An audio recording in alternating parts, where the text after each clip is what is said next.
From historic Chicago, Illinois, and beautiful Wrigley Field, it's time for Braves baseball. It's a gorgeous day for baseball as we celebrate a little late Jackie Robinson today here at the friendly confines. The Braves are back in Chicago 1 month to the day after it felt an awful lot like Christmas. Remember this weather on April 14th and 15th? Sub-freezing temperatures in Chicago. The Braves and Cubs managed 2 games played.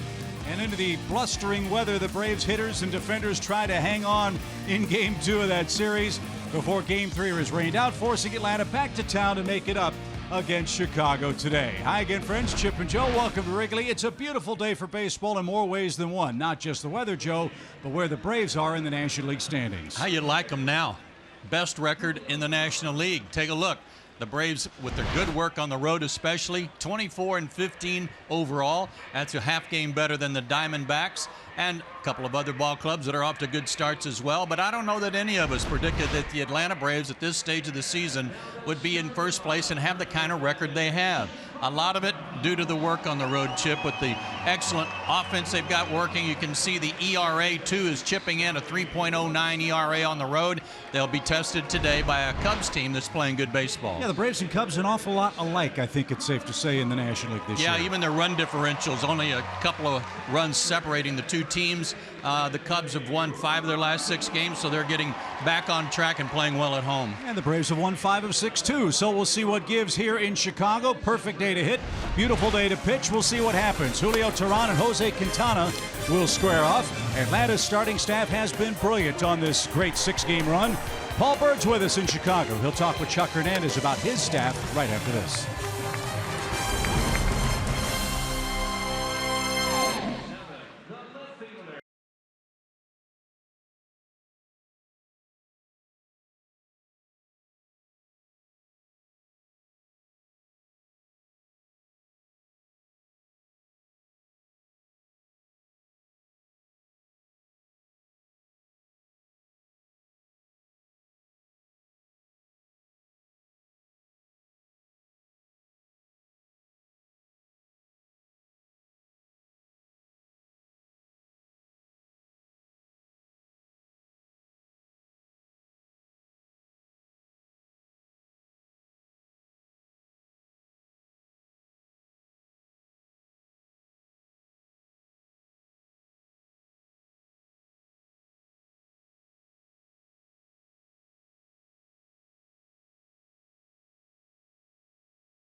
Lottery.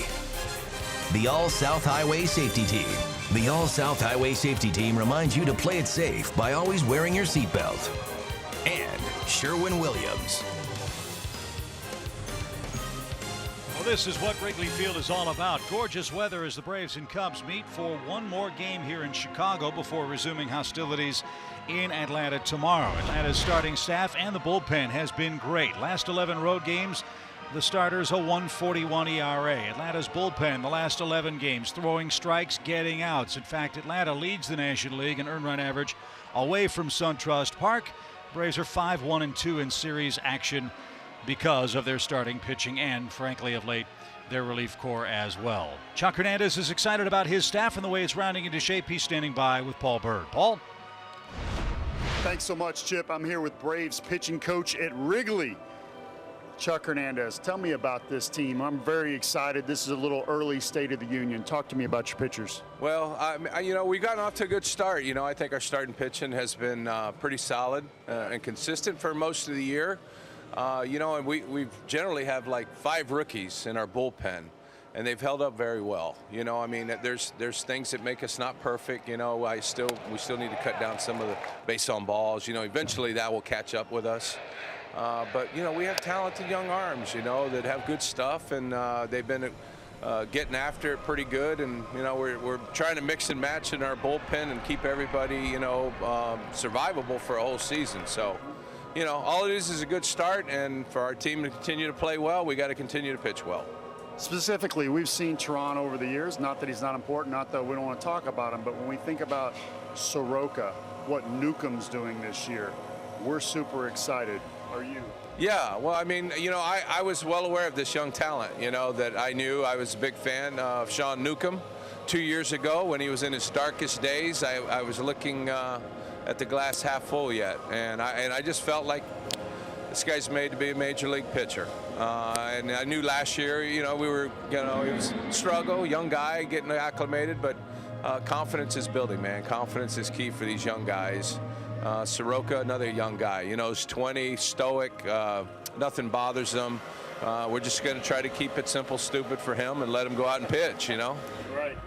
And the bullpen walks early, but they've gotten out of a lot of huge jams, really helped this team. Yeah, and they have, and and they picked each other up sometimes, But as I said, too many leadoff walks late in the game, eventually that gets you.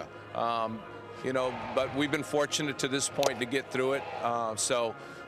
It's, some they know that. There's nobody out there trying to tie game. 8th inning leadoff walks usually is a bad mix. So, I've gotten a little grayer on account of that, but we're going to clean it up. The guys told me, so we'll get some Grecian formula and get it fixed up so we can all enjoy the game more casually.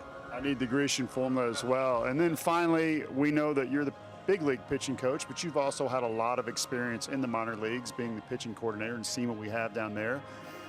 We hear there's a few more coming. Are you excited about that too? Yeah. This is, I mentioned this, last year, talking to somebody that probably in my whole career of coaching now, which is spanning way too long that I don't even want to mention, but it's 30 plus something, and I'd never seen a group that deep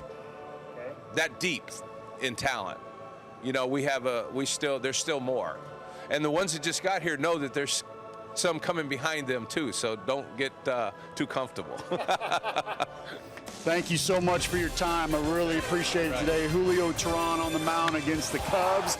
We're excited about the young pitching that's here, the veterans, and also what's in the farm system.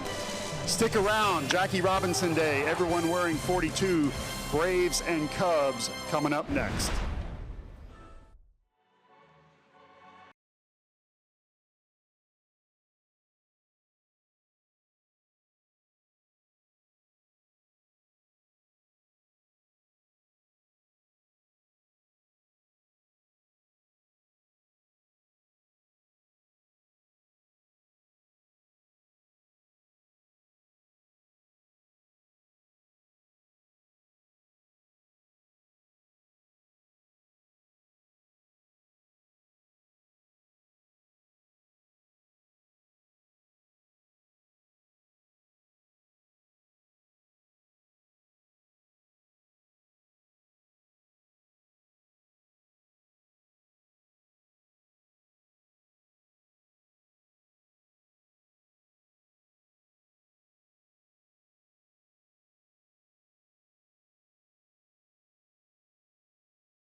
Of Wrigley Field, the home of the Chicago Cubs. The Braves back in town trying to win a series against the Cubs here. They split the first 2 games back in April when it felt like Christmas time. But it's gorgeous now. Heavy thunder showers in Chicago earlier today. Skies clearing. It's 72 degrees. Wind blowing ever so slightly out for the Braves and Cubs here at the corner of Clark and Addison. How ironic. Instead of 27, it's 72. And things indeed have turned around for the Braves here in 2018. They're rolling a 5-1 road trip.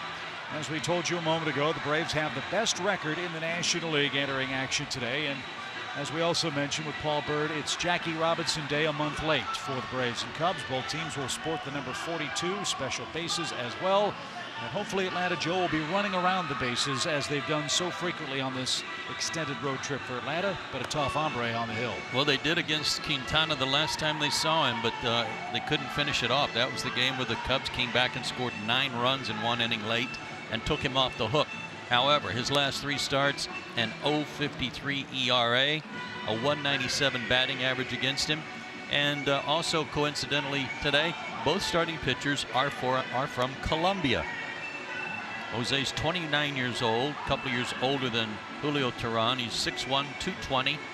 Has a hard sinker, 91 to 93 mile an hour sinker, curveball and change. He gets a lot of ground balls. Well, hopefully he'll give up a few fly balls in this breezy ballpark today. Atlanta touched him up in a big way on April 14th. 7 runs, 7 hits. He walked 4 guys in that bitterly cold weather. And he lasted just 2 innings and 1/3. So we'll see what Ozzie and company have in store today as Atlanta tries to add to its 24 win total here in Chicago. The Braves got to town at a reasonable hour last night after the series winning game down in Miami. We got to our hotel 8:45, 9 o'clock. The Cubs were sitting at home after they were beaten by the White Sox. Joe Maddon's team's rolling as well. They had a 5-1 homestand against Miami and the Southsiders, during which they outscored those opponents in 6 games by a grand total of 33 runs. So Cubs are playing well. The Braves are playing well. We're going to see each other a lot over the next 4 days. We'll see who comes out on top starting today in Chicago.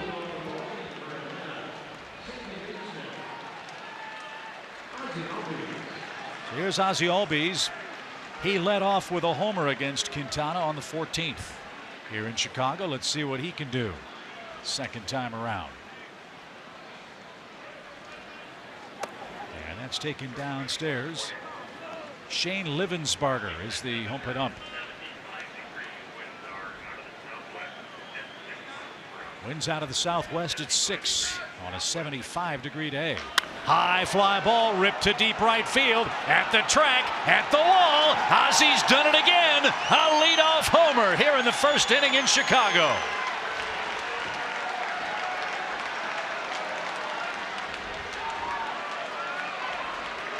I got to use it.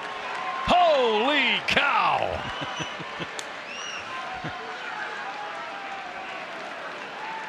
My goodness. I don't know. We've kind of run out of superlatives with this guy. 13th homer, 31st RBI, going the other way on Quintana, who's only given up 5 home runs, 2 to Ozzie. And both leading off the game. Both here at Wrigley Field. And for Albies, his 3rd leadoff homer this year. And now he's tied with Bryce Harper, 13 homers tops in National League play. And now Ronald Acuna bats his first look at the Cubs at Wrigley Field. Acuna with 4 hits on the road trip. And that's taken downstairs. Ball 1, strike 1 for Ronald. Found encouraging signs for Acuna yesterday. A double, a run scored, but 2 walks. A little more patient at the plate for the young man whose strikeout totals were piling up on the trip. And that's high and tight, 2-1.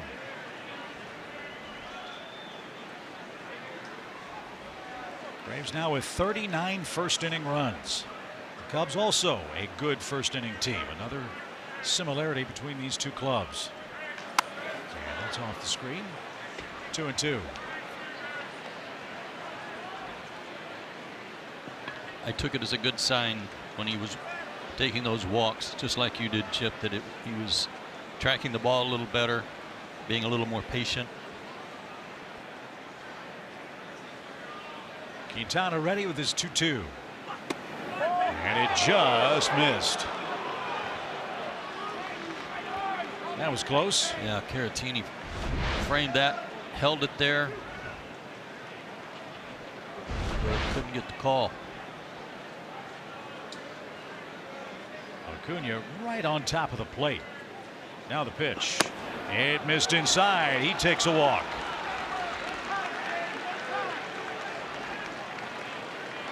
Third walk for Acuna in his last 5 trips to the plate. And now Freddie Freeman's coming up.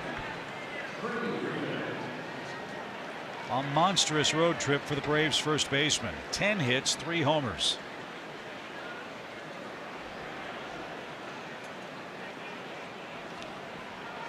Eight homers, 31 RBIs overall. And this is where the lineup has been so fun for the Braves this year.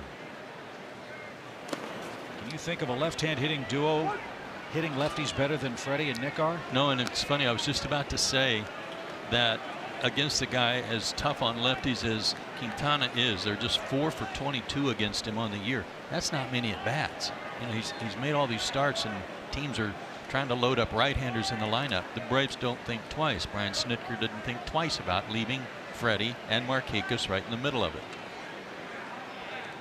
Freddie's 3 for 7 against this man with a home run.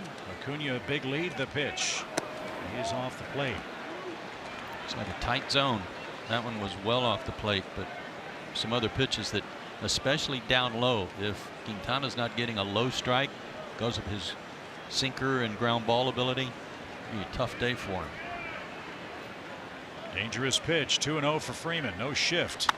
And that one's lined out of play left side, headed for the roof down the left field line. 2-1 the count.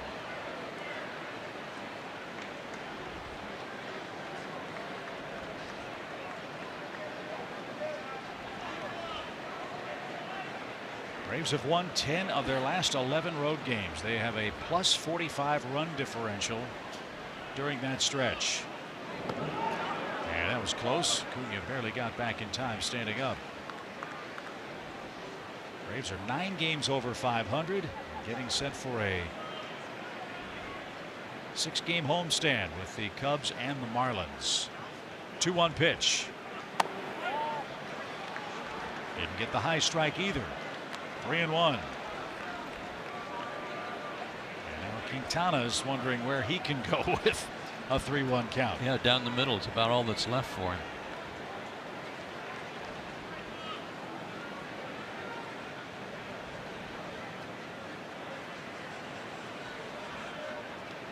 And Freeman takes a walk. So the Cubs fans already a little restless here in the first inning. 3 batters up, 3 batters have reached. And now Quintana's going to get a visit. 13 pitches for Jose Quintana. 2 on, nobody out, a run in for the Braves here in the first. He's walked 20 guys on the year in 36 2/3 innings. 20 walks, and 6 of them are to Atlanta, and he's not even out of the first inning in this start against them. Well, he can't blame the weather like he could the other day. His last 7 games, Quintana's allowed only 1 first inning run. The Braves have 1 already today, and now he's got to deal with our Georgia Lottery jackpot feature, Nick Markakis. Among National League outfielders, 2nd in average. Well, you can read those. Outstanding work. 2 on, nobody out. Huge lead for Freeman at first. And Markakis couldn't check his swing. A strike. Nick 2nd in the league in hitting. Tied for 5th in RBIs with 30. At the moment, he is the toughest man in the National League to strike out. And that's going up and down the Braves lineup. They put the ball in play. See if Nick can find a gap here. Down a strike. And that floats in 0-2.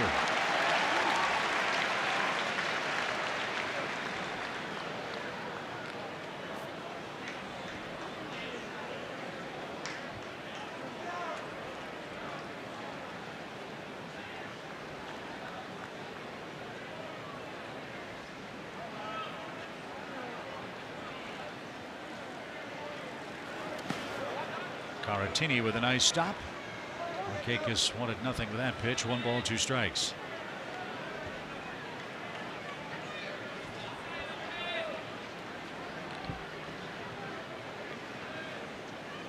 I mentioned those great numbers for Quintana. 1 earned run in his previous 3 starts, covering 17 innings.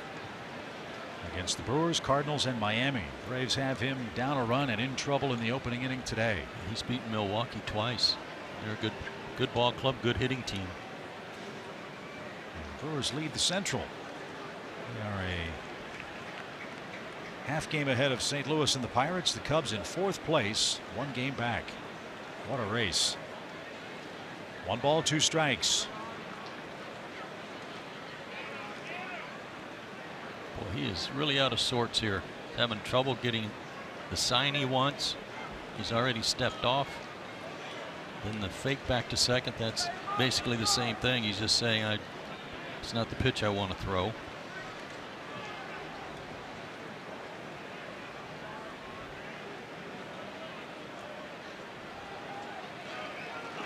And that stayed high. 2-2. Well, again, the way the Braves are swinging the bats, if I'm a pitcher, I don't really want to throw it either. But the rules say you have to. They definitely do. Pitch number 18 of the inning coming up. Going to be here a long time. Get home late if he doesn't. Missed again. And you're right. The strike zone is the size of a coffee can right now. Hopefully Julio's paying attention to that. Well, this is 3-2 count. This is where the Braves' lack of strikeouts come into play, in that even though it was 0-2 and forced to kind of guard the plate, they're not chasing bad pitches. Now the payoff. And it's tipped out of the glove of Caratini. Nick gets another swing and asks, was it a strike?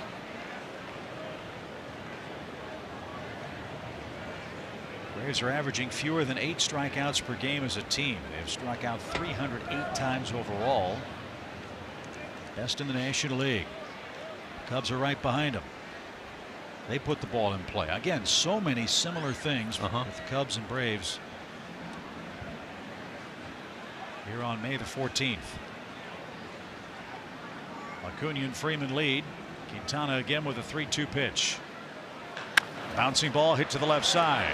Second base one. First base is going to be late. And a good hard clean slide by Freeman at second to make things tough on Tommy La Stella.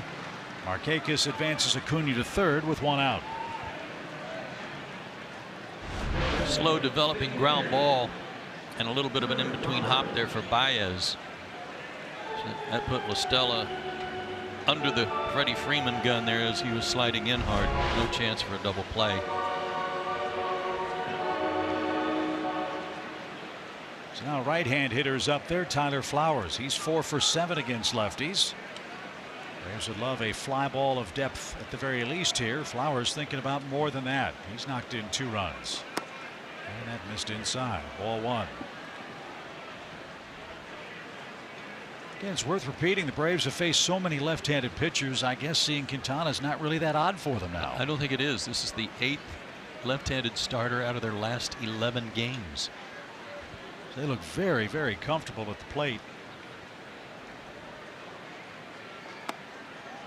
And the team is 7-3 against left-handed starters.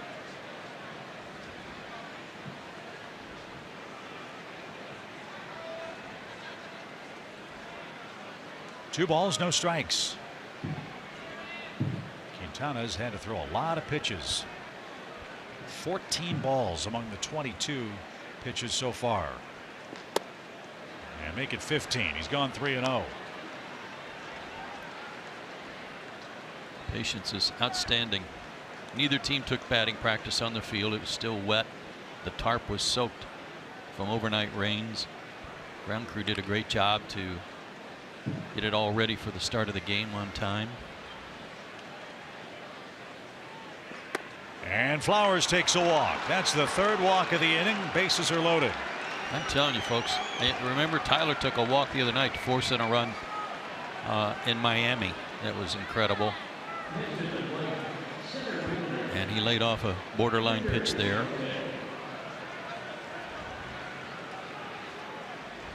And here comes another lefty. He was 9 for his last 20 against left-handed pitchers. Ender and Ciarte.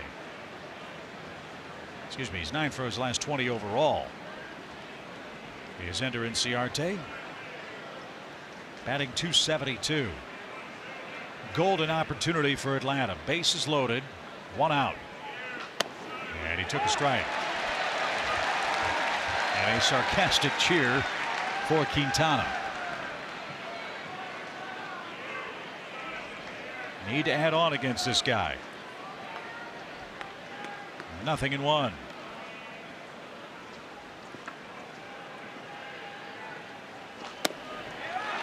Got a call that time, and now Ender turns and looks. That hasn't been a strike.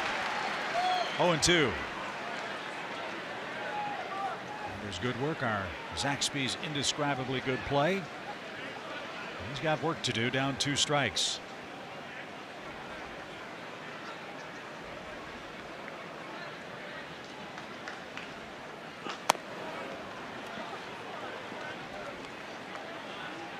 Nick was also behind in the count, 0-2. Got it to a full count before grounding into that fielder's choice.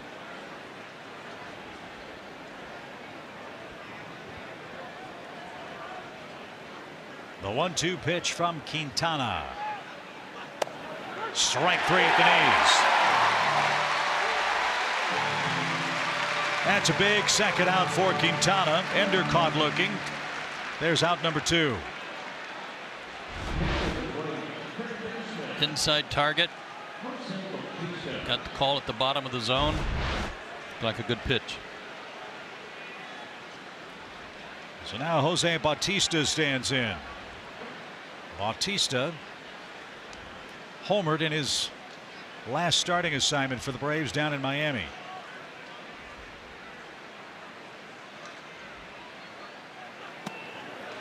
And now all of a sudden the strike zone's loosened up. Just a couple of seconds ago, that was ball 1 to Flowers. Right.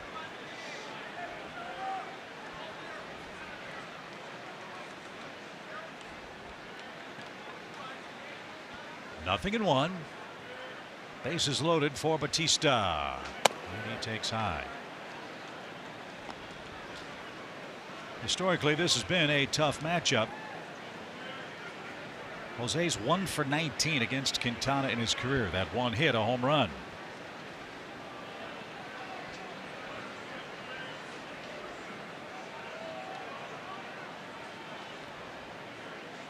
Line down the left field line, a mammoth foul ball into the last row of the seats.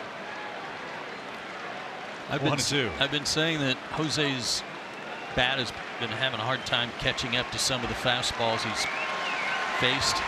This guy at 91, roughly 91, 92, that might be right in his wheelhouse, and he just turned on one and blistered it.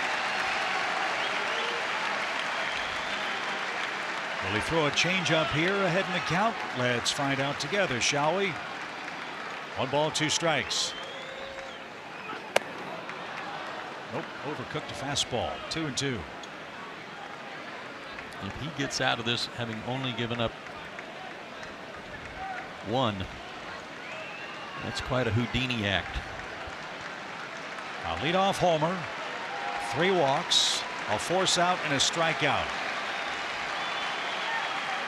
But a ton of pitches for Quintana.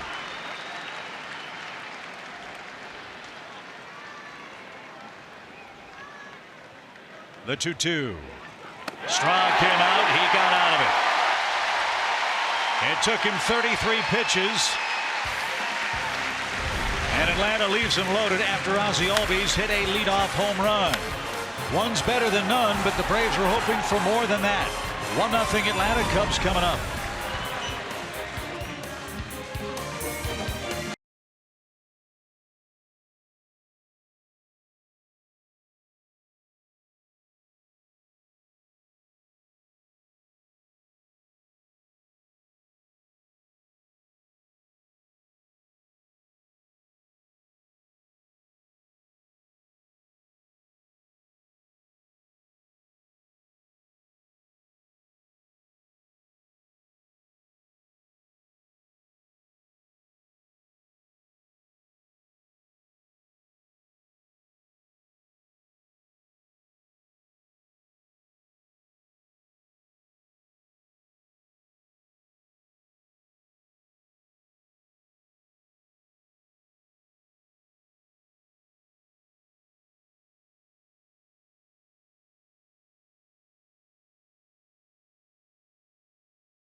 Albies leadoff home run gives Julio Teheran a first inning cushion, and he's going to work against the Cubs, a team Joey's had good luck against. He sure has. In his last 5 starts, he's been outstanding too. A 3-0 record, very low ERA and batting average against him, and he's pitched quite well here at Wrigley Field. His Ford keys: number 1, friendly confines.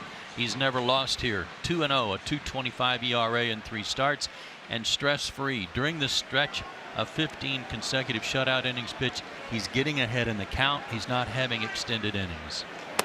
And he starts off former Brave Tommy La Stella with a called strike. La Stella leading off, playing second base for the Cubs, and batting first with a .373 on base. And a slow roller hit to the right side. Ozzy's going to charge, shovel to first in plenty of time. La Stella's retired for out number 1. As I mentioned, the Cubs have been playing very good baseball at home. They've also had a great homestand, 5-1 so far against Miami and the White Sox. And Joe Maddon's had to shuffle his lineup around because of some ineffectiveness. And an injury to Jason Hayward is out with a concussion. And Jason's eligible to come off that concussion protocol as soon as tomorrow, but Cubs aren't sure if he'll be ready yet. Chris Bryant, the Cubs third baseman, takes a ball. 1-0 your count. That lineup also missing Addison Russell, Wilson Contreras, and Ian Happ, who you might have expected to see play today.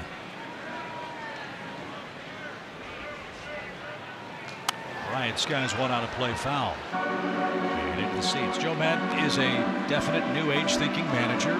He has a set lineup, but he has a lot of interchangeable parts, and he uses those parts very frequently in the early days of the season to try to keep guys fresh for August, September, and hopefully for the Cubs, in Maddon's case, October.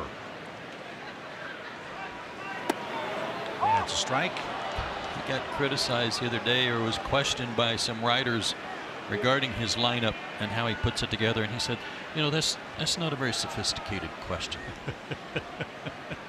Right. The thought of having the same 8 guys out there every day is old school thinking. As this one's popped up a mile high. Culberson and Albies.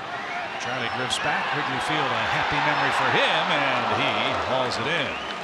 That ball kept going and going with the wind blowing out. And Culberson, who had such great work with the Dodgers here, puts it away. Well, you could see what the wind was doing to it, really forcing him to backpedal in a big way, and then a snow cone. Doing the start today at shortstop.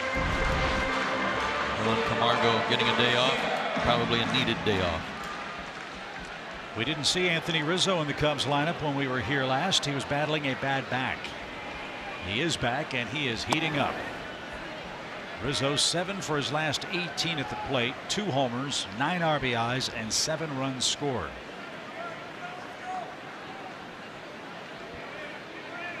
A lot of damage against the Marlins and the Cubs crosstown arch rivals, the White Sox.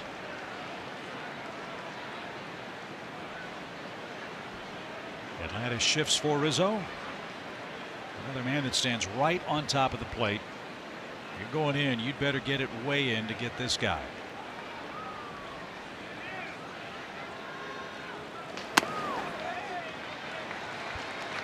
Julio's last start was at Tampa Bay, won that game 5-2. He didn't give up any runs, went 6, 4 hits, 2 walks, struck out 6.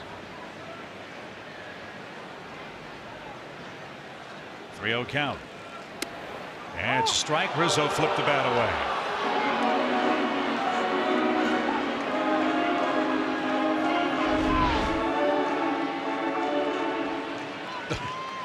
Well, I've never watched Shane Livensparger umpire behind the plate before, but I have a feeling I'll remember this one.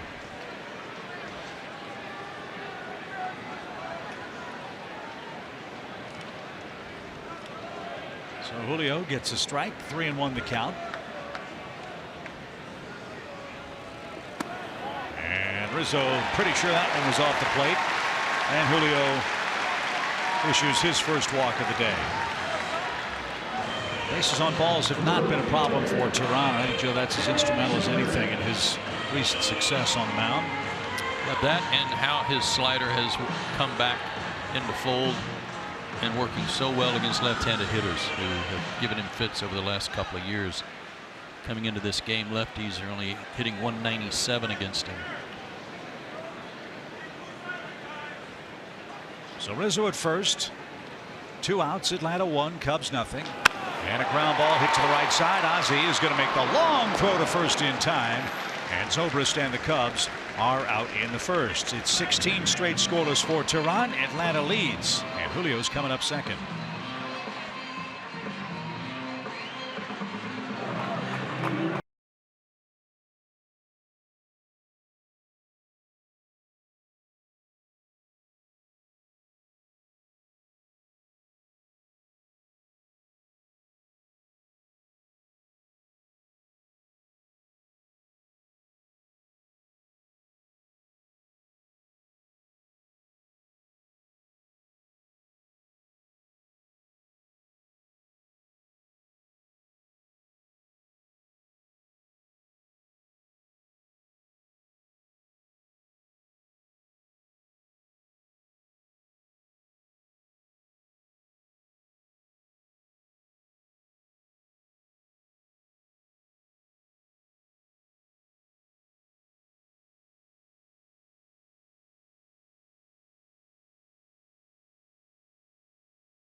And by SunTrust. Confidence starts here. Good start for the Braves in Chicago. A leadoff homer for Ozzie Albies, who's coming up third here in the second inning. Jose Quintana threw 33 first inning pitches, the most pitches he's thrown in any inning so far this year. Let's see if that has an effect on him here in the second, with Culberson, Tehran, and Albies coming up.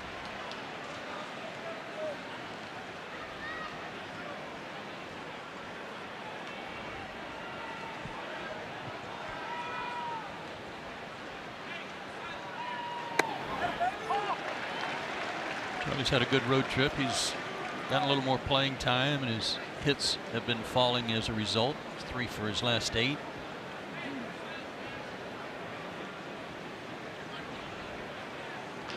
Little tapper, Quintana to his right, gloves, flips to Rizzo, who missed the base. Rizzo stumbled as he made the catch, and his foot went from the west side to the east side of first base, and Culberson's aboard safely to start the second inning. Check this out.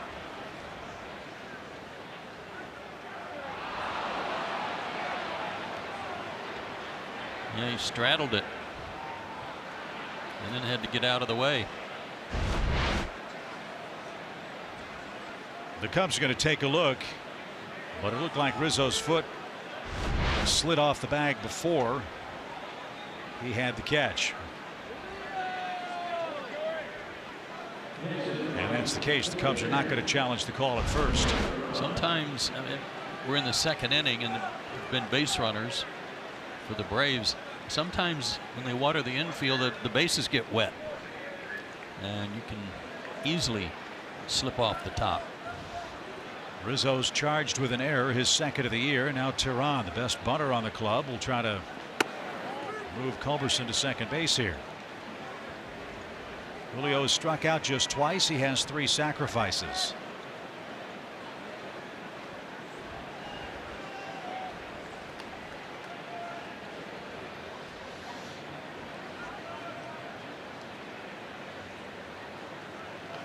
There's the bunt. Bryant's going to go to second. Bad throw. Everybody's safe.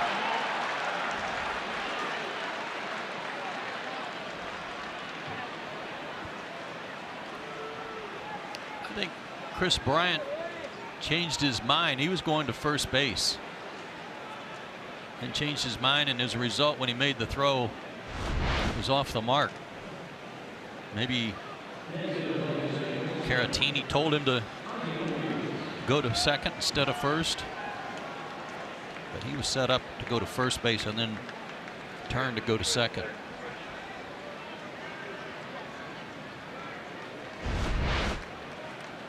Think Ozzy's bunting? I don't. Just thought I'd throw that out there. Negatory. Sharply hit up the middle. That's bobbled. The shovel to second for the force out. And all of a sudden, the Cubs are the gang that can't field straight. Holy cow, that's 3 botched plays defensively for Chicago here in the second inning, and Atlanta's got him first and third.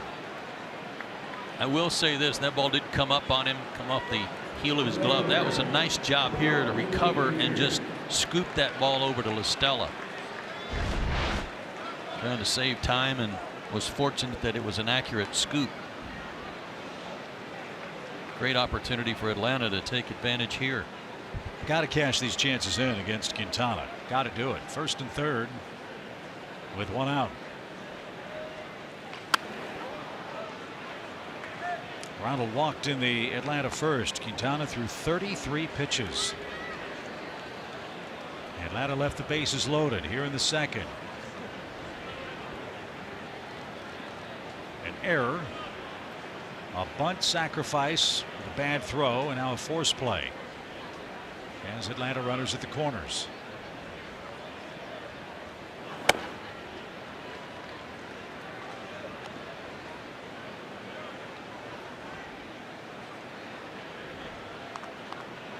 Wiping the sweat off, I can promise you that did not happen at any point on the Braves' first trip here. No.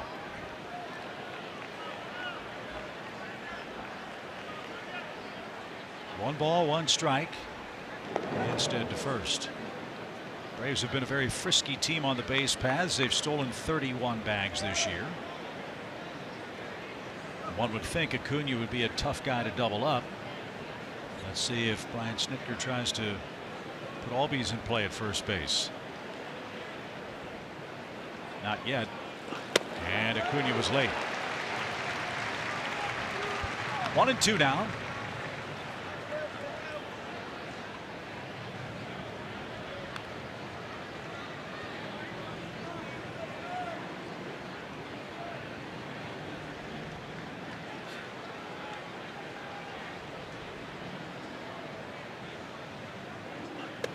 Way high. You're right about these opportunities, and got to cash him in, Chip, because while he's not pitching to his numbers so far today, he could easily settle in and make it really tough on you.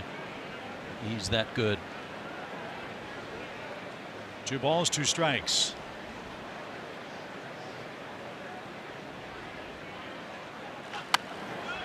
And into the upper deck to our right.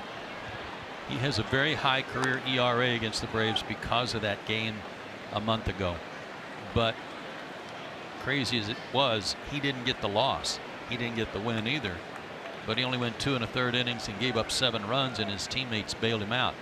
So as a result, he's still undefeated against the Braves, 2-0.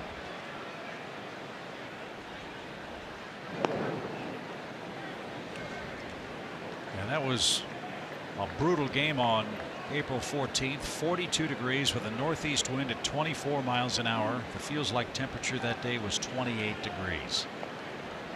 Almost 50 degrees warmer today. I think the worst I've ever seen. The pitch is popped up, out of play again.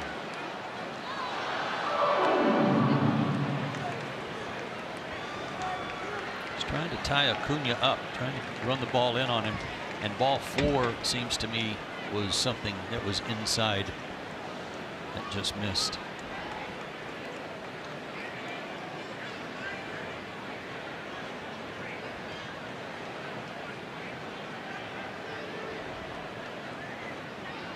First and third, 2 balls, 2 strikes. Strike 3 call. Third strikeout for Quintana, 2 outs. Braves are 0 for 5 with runners in scoring position in the first 2 innings so far. Right out there, and Ronald knew it, was mad at himself. And 3 strikeouts, 2 looking with men on base. But beware Freddie Freeman. He's not afraid to ambush a pitch. And that just missed.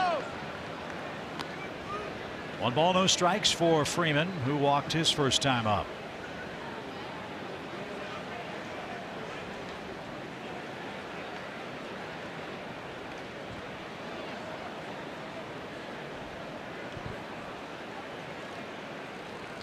Smoke towards center, but Almora is there to make the catch, and that retires the side. Braves could have used that a hitter earlier, didn't get it.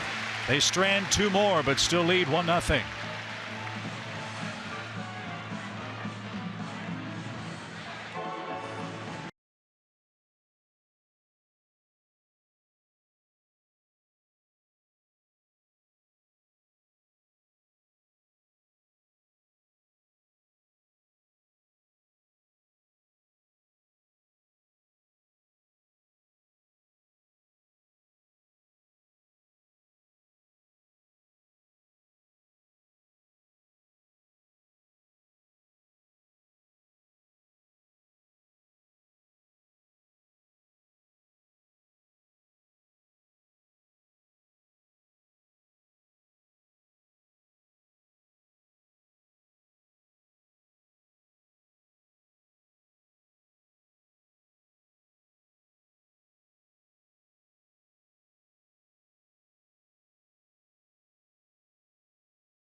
Xfinity delivers the fastest internet with the best in-home Wi-Fi experience.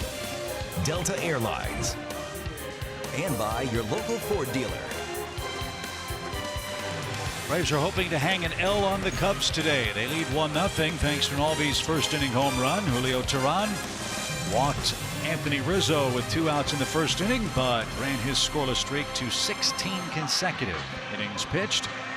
Here in the second, Baez, Caratini, and Kyle Schwarber are coming up.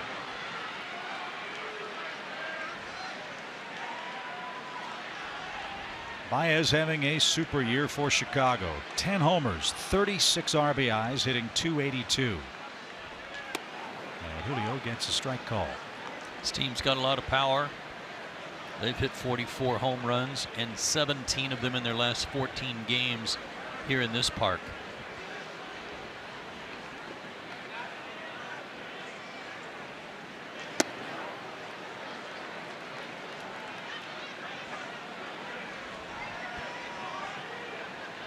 Cubs went through a real rough offensive stretch before this homestand started.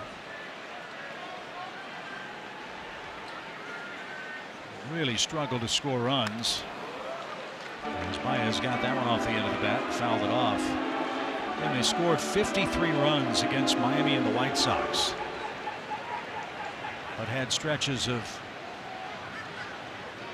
1 run, 2 runs, 3 runs, nothing to support their excellent pitching staff. And that had a lot of fans around this part of the country really worried about their club, as they hovered around 500 for a while. With a good homestand, they're 5 games over, a game out of first. But running into the Braves with the best record in the National League the next 4 days, and trailing already today. 2 balls, 2 strikes.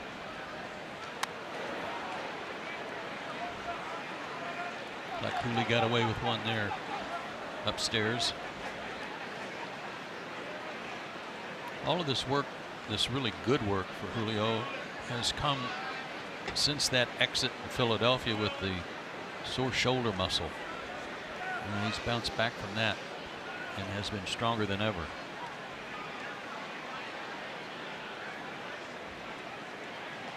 Swing and a miss. That's been a big pitch for Julio. 89-90, top part of the strike zone, and for whatever reason, hitters are not catching up. They're late, right?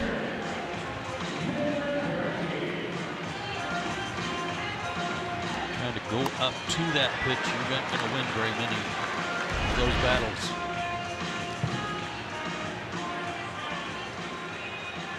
This is Victor Caratini. Braves traded Victor to the Cubs for James Russell and Emilio Bonifacio in 2014. And that's popped out of play. Valuable piece for Chicago. A switch hitting catcher who can back up Wilson Contreras, or when Contreras plays the outfield or first base, this guy's a guy that can start against lefties or righties for Joe Madden.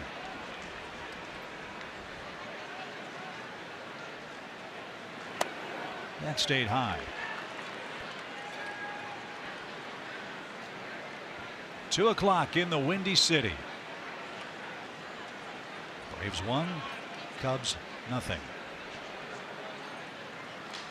Popped him up. Ozzie drifts out. Glasses gleaming, says he's got it, and he does. 2 down. And here's Kyle Schwarber.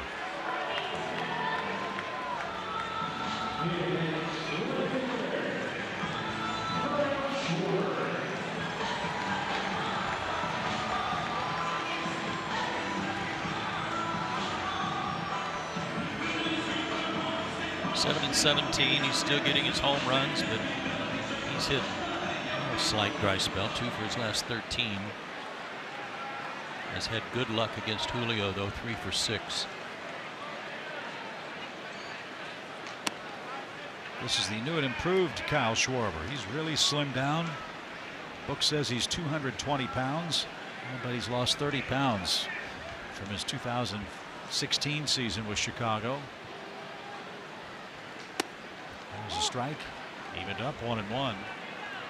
Schwarber was so instrumental for the Cubs in the World Series. Remember, he came back from the torn up knee, and in the American League ballparks in the World Series, he was able to hit.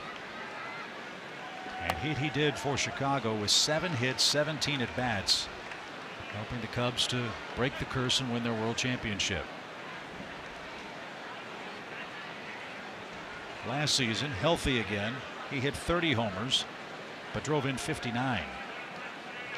Now to play foul. Yeah, that's unfortunate. If you're a Cubs fan, if you're in that dugout and you got a guy that hits 30 and he didn't have enough people on base in front of him, that really hurts. Well, he let off a lot too. Remember, yeah, that was true. Joe Madden wanting Schwarber's on-base percentage in play. He's batting down in the lineup today, 7th, as Julio faces a 2-2 count. And here it is. Schwarber didn't offer. They are 3rd in the National League in on-base percentage. They're still getting on. 7th in runs scored.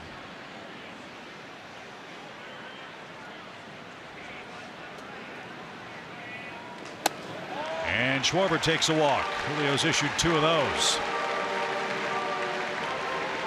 Albert Almora Jr. is coming up. Both of them with 2 outs. Both of them against a left-handed hitter that's given him trouble in the past.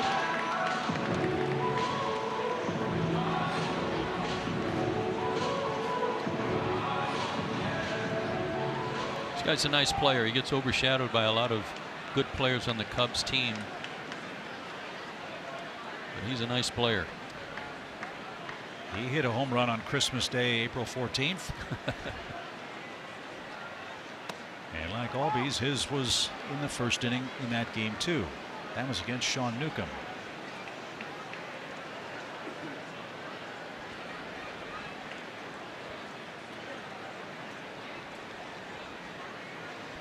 No balls and a strike for Almora, hitting .280.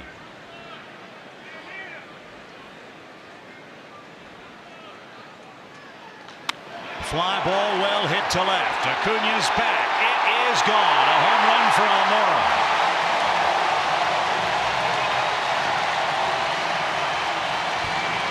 It's a bad combination, a 2-out walk and then a homer, and the Cubs have the lead.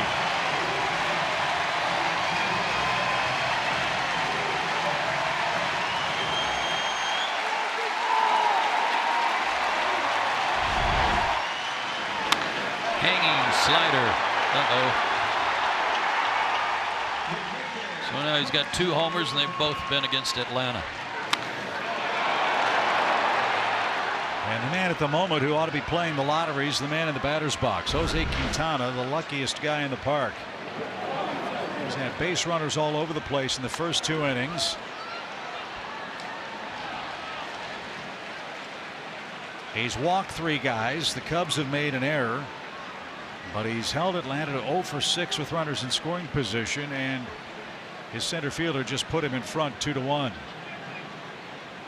Quintana hitless on the year and will remain hitless. In fact, he won't even run to first base. Come on. A walk and a homer. Albert Almora turns the game around for the Cubs. We head to the 3rd.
Go with MLB.tv. Your subscription includes MLB at Bat Premium, allowing you to watch live baseball on your favorite supported devices. Blackout and other restrictions apply. Go to MLB.tv for all the details. A 2-run homer by Albert Almora puts the Cubs in front after 2. We'll see what Markakis, Flowers, and Inciarte have in store for us against the rejuvenated Jose Quintana. Really looked bad when he didn't run. You know, Julio made a nice backhanded stop, so he just turned around and hit it to the dugout. You don't expect pitchers in those occasions to sprint down the line. It's rare if you see one do that. But to not even run halfway and turn around and go back, that looked bad.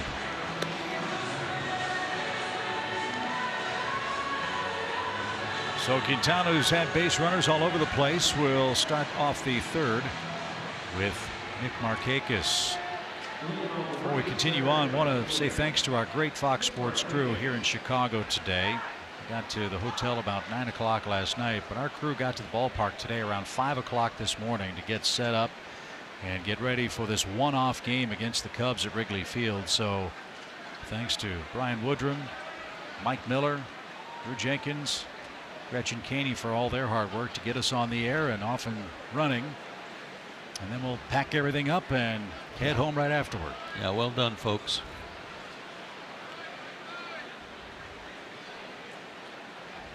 Nick Markakis leads off for the Braves. He bounced into a 6-4 force play in the opening inning.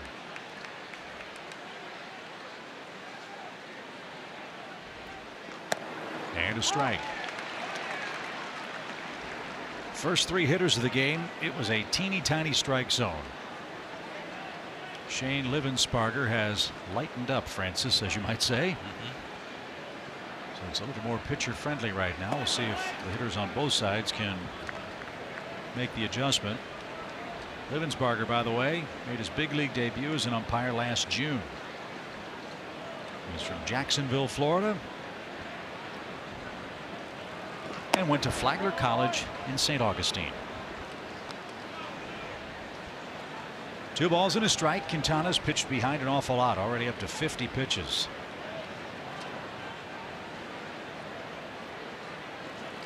Smoked into center field, and that'll be played on a hop. Markakis continues his sizzling work at the plate.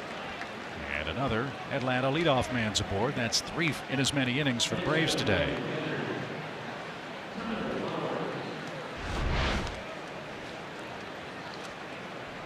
In the middle, didn't miss it. Nick had a rare 2 strikeout game yesterday, so that didn't sit well with him.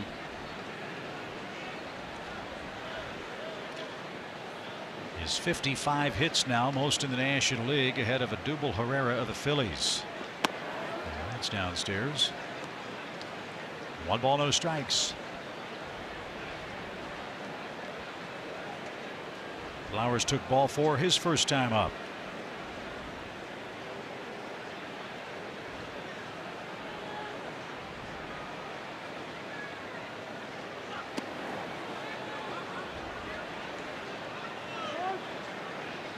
Right now he has little idea where the ball is going. I know it's got some movement. It's got a lot of late movement, but you're right. Caratini behind the plate is having to try and corral some of it, make it look better than it is.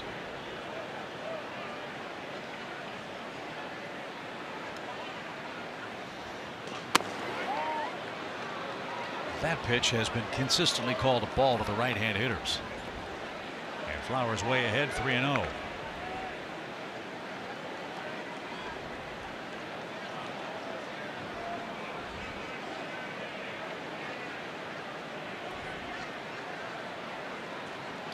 Swing and a towering fly ball hit deep toward left. At the track, at the wall, it's gone. Tyler Flowers with a majestic 2-run homer.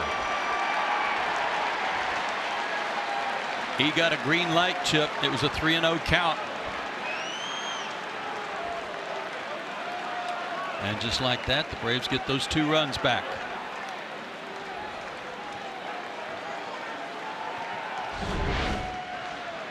The way the pop-ups are carrying and the infielders are having to backpedal, you had a good feeling when this one took off, even though it was really high, that it was going to have enough behind it to carry out of here. Billy Williams, who had a Hall of Fame career, most of it spent here in Chicago with the Cubs, had a famous saying here: on a day like this, hit it high and watch it fly. And that one did. That is Tyler Flowers, by the way, first career hit on a 3-0 count. No kidding. And it's a home run. Wow.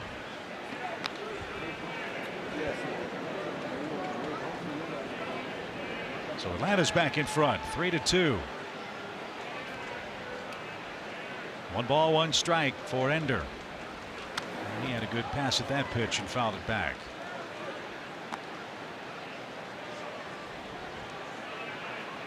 Tyler Flowers has played a handful of games here in Chicago, of course, some of them with the White Sox. That's his 2nd career homer here at Wrigley. 1 ball, 2 strikes. A little pop into center. That'll carry out to Almora. And there's the first out of the inning. And here's Jose Bautista. Yeah, Bautista's getting a lot of playing time because, number one, the Braves want to see what he has left in the tank, if there's still right-handed production. Secondly, the Braves are seeing a ton of left-handers. 8 lefty starters against Atlanta in the last 11 games.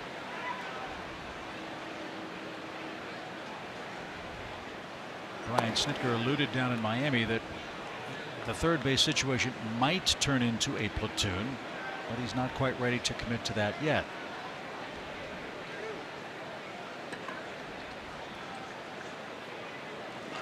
And Joe, as you know, if you're trying to find out if a guy can help your club, he can't do it from the bench. No, he can't. And one of the other things that's in Jose's favor is that Dansby Swanson is still on the disabled list. You know, you factor Dansby into the lineup, and it starts making it hard to find time, I think, for Jose to stay in there on a consistent basis. 2-1 pitch. That's lifted toward right field.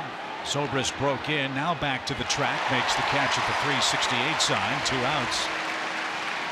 But ultimately, as it is, whether it's a man at the beginning, middle, or end of his career, no matter what the back of the bubblegum card says, it is about production. And Jose knows that, and the Braves know that too. And he's 0 for 2 today in the first 3 innings against Quintana.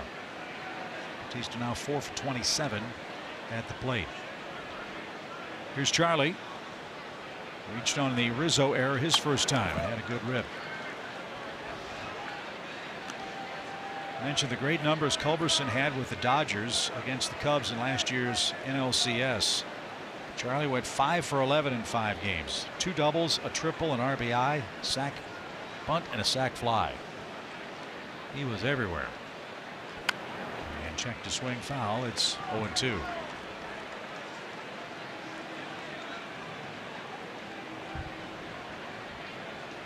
Yeah, he really saved the Dodgers after the injury. What, as it turned out, was a precursor to Seager having to have Tommy John surgery. No balls, 2 strikes. And that's the great thing about baseball, isn't it? You look at what Charlie Culberson did in the regular season for LA. 15 games, 2 hits, and he hit a .154. Yeah. He had more hits in the NLCS than he did in the regular season for LA last year. 1-2. It's one of those situations where they know Charlie's defensive abilities. They didn't care what they got from him offensively. It was like, make all the plays, turn the double plays, and whatever we get from your bat is a bonus. Well, they got a heck of a bonus. 2-2 count. Pitch number 68 for Quintana. And it's cued foul at first. Eric Young with a nice play. He's a former Cub. How about this crowd on a makeup game? Yeah, that's amazing to me. Wrigley Field looks nearly full. A gorgeous day. 2 balls, 2 strikes. That away, Charlie. Make him work.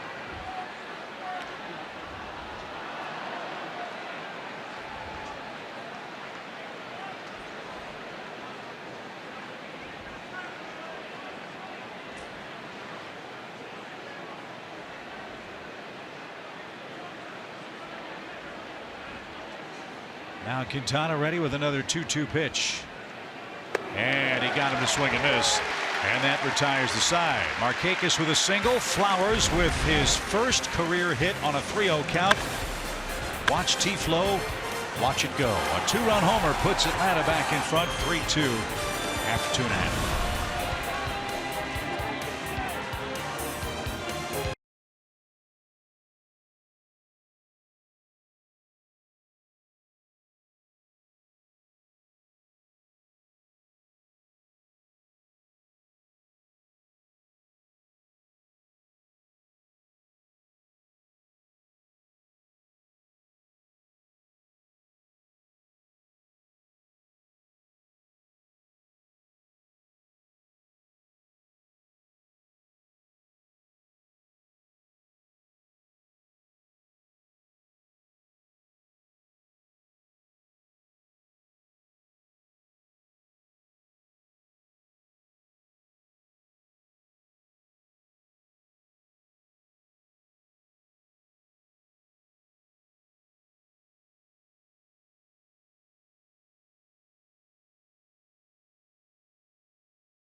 back in front 3-2. Let's see if Julio can have a shutdown frame here in the third.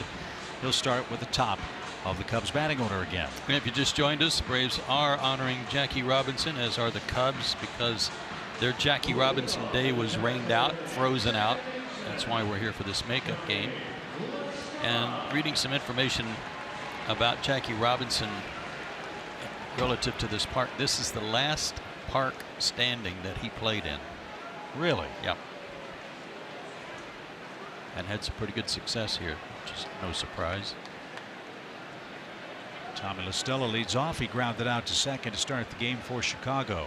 And he ropes one to first. Off Freeman's glove. Albies recovers. Nobody got to the bag, and LaStella's aboard. Almost never see that happen to Freeman. He thought he had it, and by the time Albies got to it, LaStella was streaking across the bag. Yeah, it's almost like he squeezed it out of his glove. And I think they would have had a play if Julio had taken off for the bag. But on a line, that's not your normal reaction. So LaStella's aboard to start the third inning. And Chris Bryant's the batter. He popped out to short.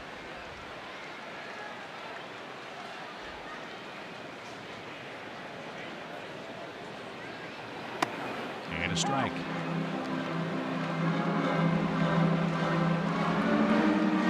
He's one of those guys that has contributed on that home run list lately. He's hit 5 homers in his last 10 games. Already over 100 homers in his career, and he's going to add to that total. He just smoked that baby into the seats in left, and we got a slugfest at Wrigley.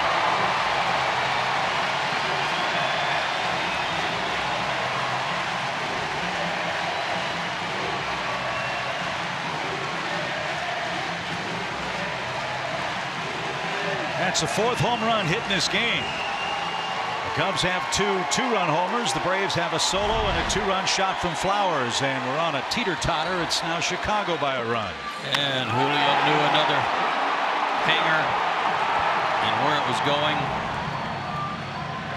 That's a first hit for Bryant in his career off Julio Teheran. He had been 0 for 9, 5 strikeouts.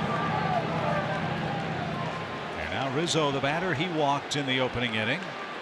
Julio's consecutive scoreless streak ended in the second. They'll try to start another one in the 4th.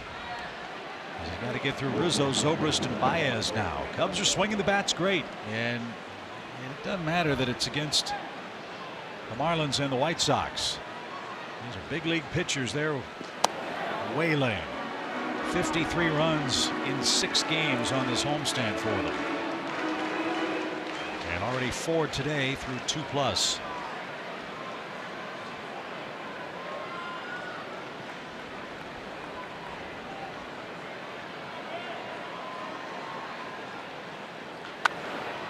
That's out of play to the left side, and strike 1 for Rizzo. Back to the Jackie Robinson thing. Joe, you're Dodger baseball in your blood. I know that Jackie Robinson was a hugely important guy, not just in baseball history certainly, but the Dodgers history, and for any player that came through that LA system. Yeah, the pride and admiration that everybody had for Jackie was well earned. Popped up, back out of play, 2-2. And I think you could make some comparisons to those great Dodger teams in the 50s in Brooklyn when they had a lot of Hall of Famers on their team. From a present day thought, if you're an Atlanta Braves fan, and the 14 consecutive division championships and the pride Braves fans have for that, and for the Hall of Famers that were part of it, it was virtually the same thing, I'm told, in Brooklyn, and how beloved they were before they left for LA.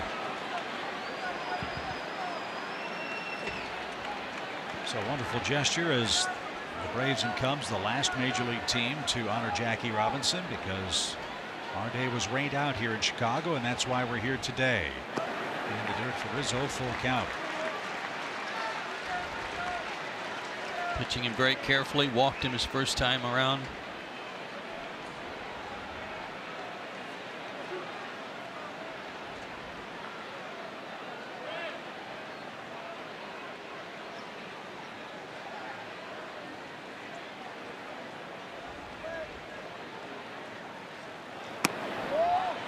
outside. So Julio has issued 3 walks.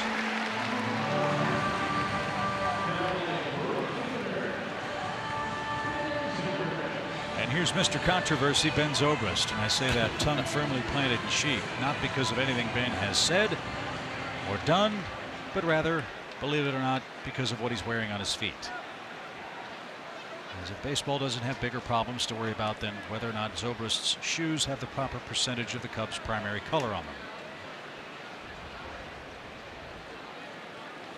Grounded toward first. Freeman smothers that, steps on the bag, fires to second, and they didn't get it. Braves might take a look at this. Hard hit ball forces Zobrist at first, and Rizzo called safe on a bang play at second. We'll see.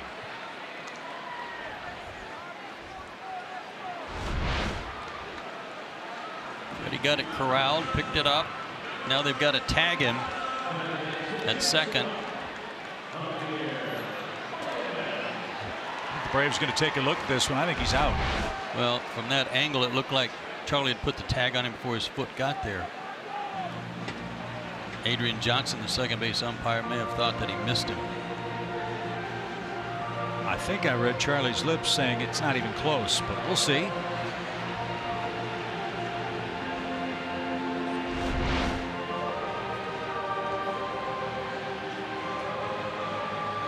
Definitely tagged him.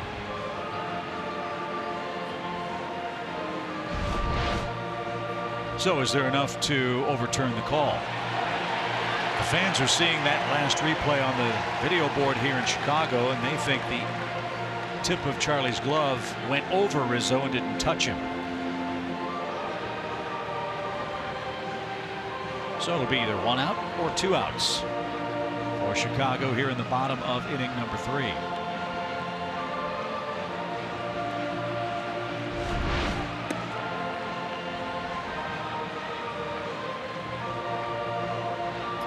Got him, and he's out. And basing a lot of that on Charlie's reaction too, where he was kind of surprised to see a safe call.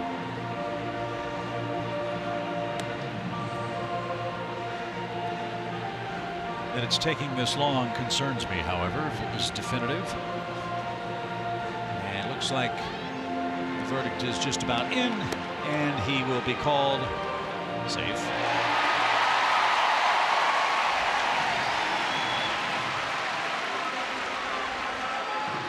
Call stands. It's not confirmed, it stands, which I guess means not enough evidence to change it.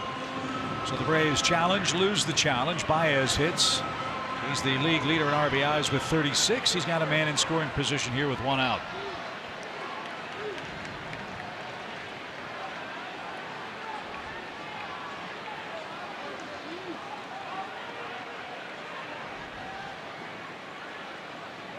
Pickoff play, and they got him in a big-time pickle. And Rizzo wandered too far, and Julio picked a great time to break that out. Well, it was a great time to take 2 looks back. He looked once, and it looked like Rizzo was going to take off, and Ozzie saw it too, and he hustled in behind him. That was great timing and great execution. So 2 outs for Baez. He was out anyway. Exactly. Justice was served. And Baez thinking about a homer, didn't get it. 0-1. There's some talk that the Cubs may be interested in trying to get Manny Machado from the Baltimore Orioles. It's upstairs. 1-1 the count. Addison Russell's name is one that's sometimes read in connection with a potential matchup with the Orioles, who need a lot more than Addison Russell. Yeah. Turn around their fortunes in the AL East. And 1-2.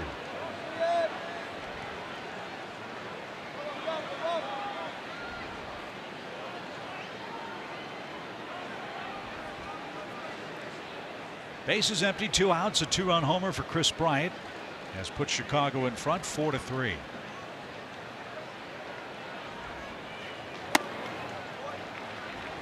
Pretty Pretty good fastball there from Julio. 92.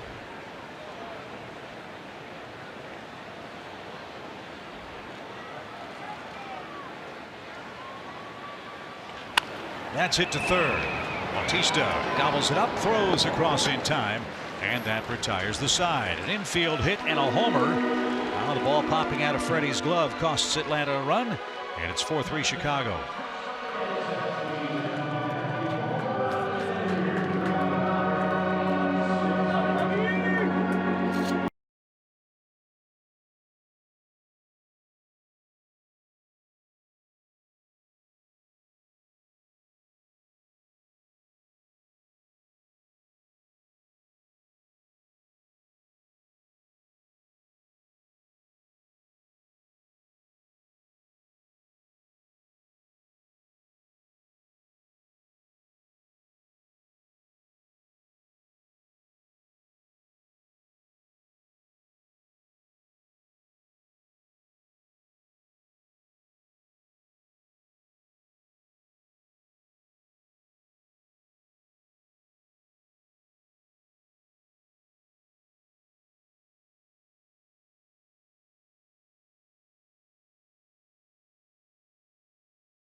Season, the 6-4-3 is for you. Get your ticket to 6 fan favorite games, 4 key matchups, and 3 games celebrating Chipper Jones. Visit Braves.com/643 for all the details. Braves and Cubs play in Atlanta tomorrow.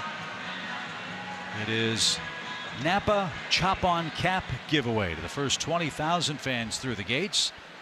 And then on Thursday, it's the Women's Baseball Clinic, which was described as scorekeeping 101. Busy week. You bet. I mean, it's the Braves' last homestand, if you want to call it that. 3 days. Team wasn't even home that long. As the players said, it was more of a continuation of the road trip. And it felt like it too, the way the Giants were playing.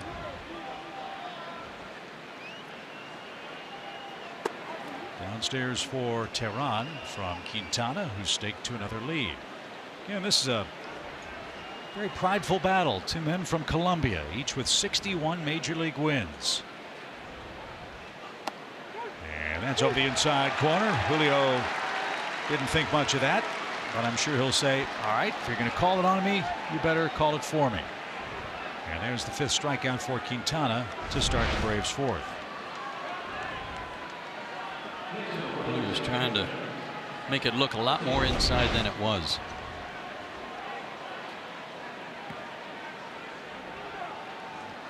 A leadoff homer for Ozzie Albies. His 13th. And that one's hammered into the left field corner. He's going to run for a while. Schwarber will plot over in the corner and get it. Ozzie on his way to second. He's thinking about it, but slams on the brakes. A 1-out, 2-base hit. Albies now is 7 out of 13 against the Cubs. That was something off speed. Might have been a curveball that he kept his hands back on beautifully. His body was a little bit out on his front foot. Watch how, yeah, it was a curveball. Watch how his hands stayed back and then just hooked it into the corner. Albies leads the National League in extra base hits and doubles. He adds 1 more to both of those tallies. 4 hits for Albies. He's got 4 pitches today. He's got 2 hits. And now Acuna. Braves got to get this man in here in the 4th inning. Atlanta's 0 for 6 so far with runners in scoring position.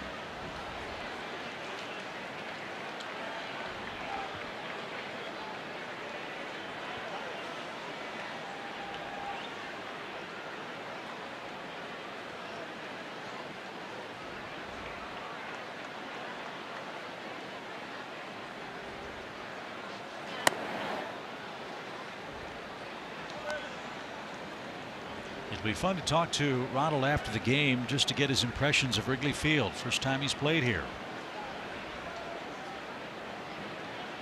100-year-old ballpark at the corner of Clark and Addison in Chicago. 1-1 pitch.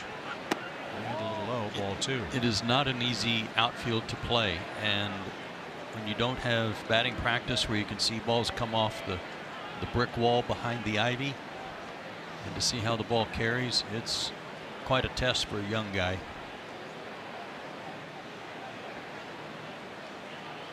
Ozzie with a big lead at second. Lostella trying to keep him close, and it's low and away. 3-1. Again, good patience for Acuna, who took strike 3 back in the second inning. And that's why, I mean, I'm not sure how Jason Hayward was injured, but it'd be easy to get a concussion running into the wall here anywhere. Chase that one. That would have been ball 4. And we've seen Ronald chase that pitch quite a bit on the road trip. Quintana's thrown 80 pitches in the game. He's been in the stretch for more than half of them. And now he's back in a full count for Acuna.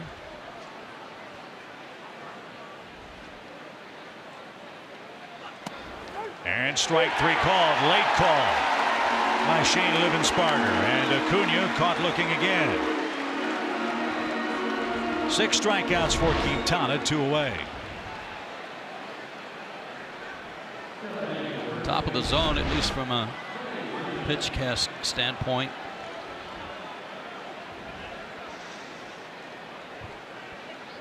So Quintana now has to pick his poison. How aggressively do you go after Freeman with Nick Markakis next?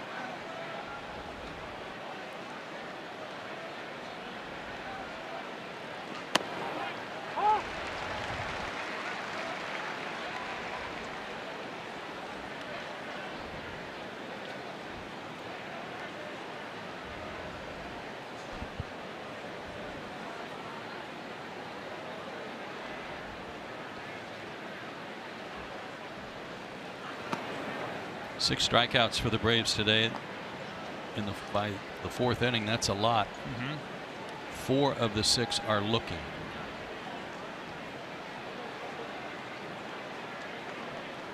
Again, with all due respect to Quintana, the strike zone changed after the first 3 or 4 hitters. And this one's grounded towards second. Lostella's got it. Throw to first. And the inning is over. The Braves 0 for 8 today with runners in scoring position. 6 strikeouts, but down only 1.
Pitching coach Chuck Hernandez before the game today. He's very excited with the way his pitchers are throwing. I know Julio struggled a bit, but he had the scoreless streak. The guy in front of me to my left, Sean Newcomb, with another scoreless streak. 2 guys in the bullpen. That's what you need when you have the best record in the National League. Also, guys, being the pitching coordinator the last couple years, he said he saw this coming with Newcomb, and he sees this coming with other guys. So there's great competition waiting in the wings, and that's a good and healthy thing. Chip and Joe, back to you. Could agree more, Paul. Yeah, it's a wonderful thing. Very healthy for your ball club for the long haul. First pitch swing by Caratini, and Julio could use an easy frame. He's had a base runner in every inning he's pitched.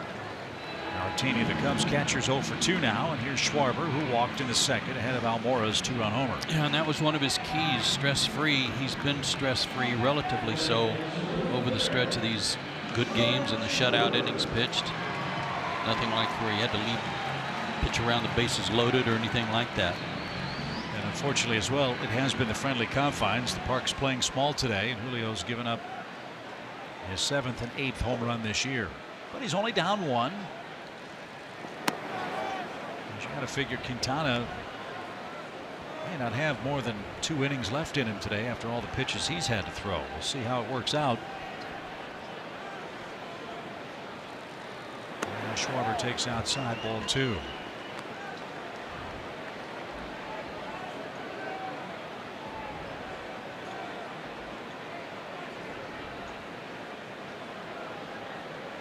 He's pitched Rizzo carefully. He's pitched Schwarber extremely carefully. Rizzo's walked twice. Schwarber's now a pitch away from walking for a second time. Trying to stay away from him. Trying to get him to chase something off speed. Julio's having a little chat with himself out there.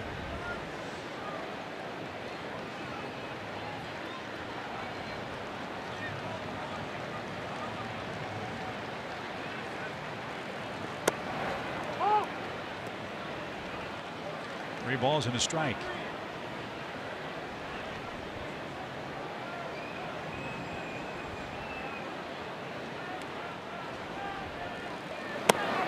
Good pitch.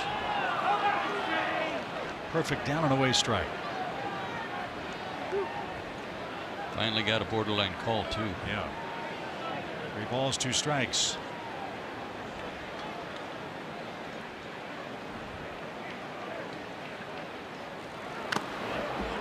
Maybe Julio's comment, if he made one on the strikeout pitch to him, maybe it paid dividends. That's got to drive you nuts as a hitter, though. And the same for a pitcher. Strike zone's one way for an inning, and then it changes. Tough enough to hit when you know the zone, right? Yeah. That in itself, part of the frustration. Payoff. Popped him up. Nice comeback for Julio. As Culberson's got that one measured up, and Schwarber's retired. Julio came back from a 3-0 count and got the second out. Here's Almora, 2-run homer. And that made it 2-1 Chicago.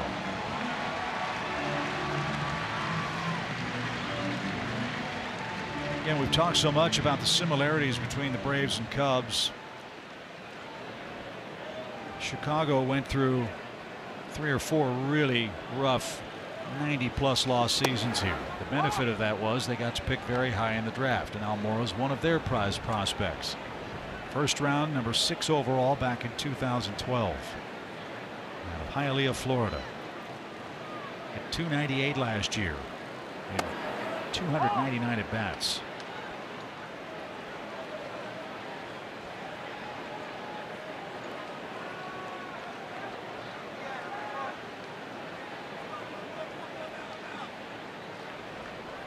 Oh, and 2. Didn't chase it. In 2011, they picked Javier Baez first. 9th pick in the draft. That's 2 cornerstones right there. We've gone about 5 pages into the Cubs media guide. Yeah, that's good stuff. A little chopper. Julio pounced off the mound. Long throw. He slipped as he threw it, but he made the play. And Almora's retired, and there's a stress-free inning for Julio Teheran. 3 up, 3 down, and we're off to the 5th.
game summary. And we keep talking about how similar these clubs are. These two guys are also very similar in their records. As you have told us that both of them have the same number of wins in the big leagues, 61. But so far, right now, somehow Jose Quintana has survived a shaky outing, especially early on, and the Braves have not been able to come up with a big hit to knock him out. So it's time for the 5th inning. It's presented by Audi. 4-3 Chicago.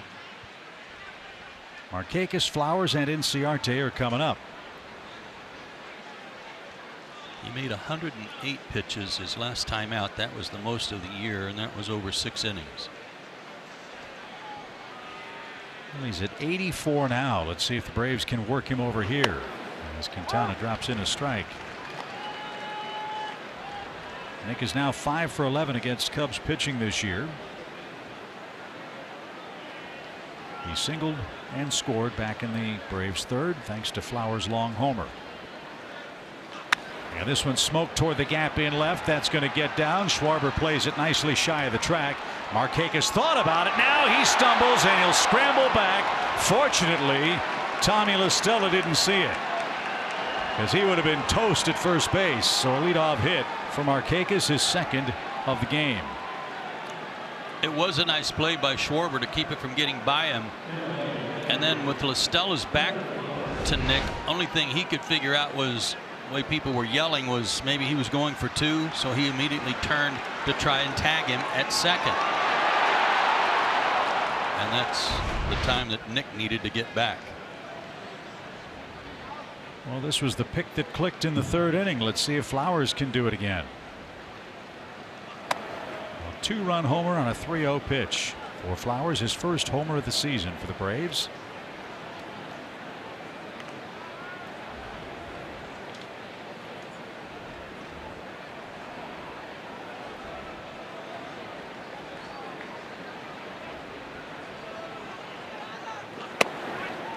And now an even count.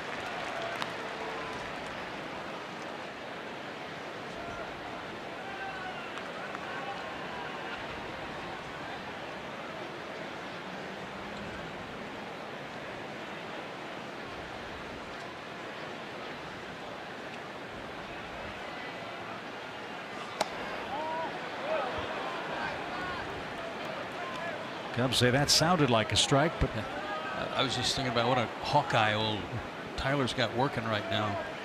He's not swinging at anything that's not a strike.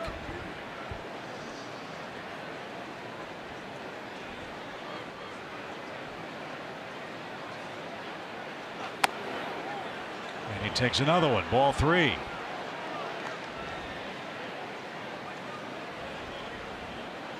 One of the terms you're hearing around Major League Baseball so frequently now is grinding out at bats. That's exactly what Flowers is doing. And he's had plenty of company.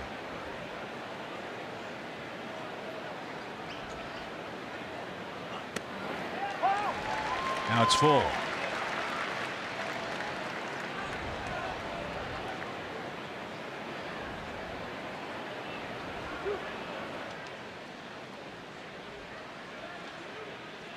Steve Cishek loosening up.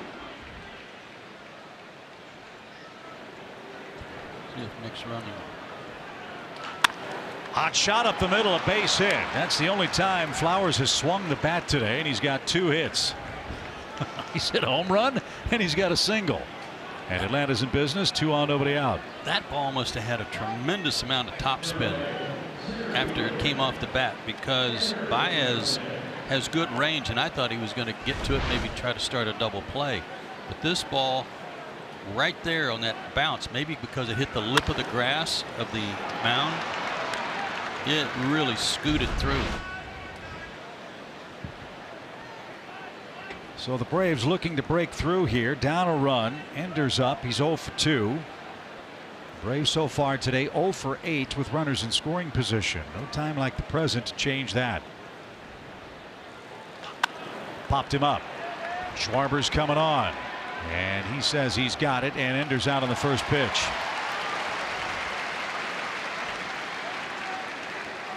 And now Bautista's the batter. Bautista struck out with 2 outs and the bases loaded in the first. And he hit the ball deep to right in the 3rd inning, but was retired, so he's 0 for 2.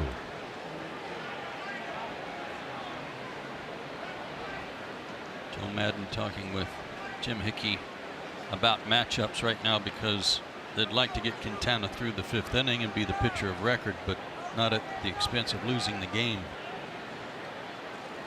Swing and a high fly ball toward left. Schwarber back into the well. He turns. It's over his head. It's gone. 3-run homer, Bautista.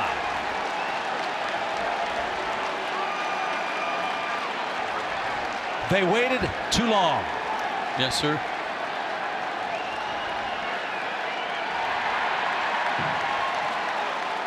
Jose Bautista's hit the ball hard 3 times today.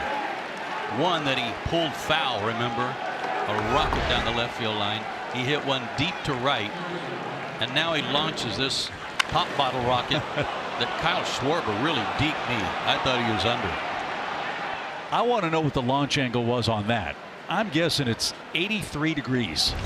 It went straight up. It did. So the Braves now lead by 2. It's 6-4. And Culberson the batter. And he pops one into shallow right. Zobrist coming on. He gets there. And there's 2 outs. I'm told the launch angle for Bautista's, what'd you call it, pop bottle rocket? 43 degrees. Straight up almost. Yeah. And now Julio has a lead.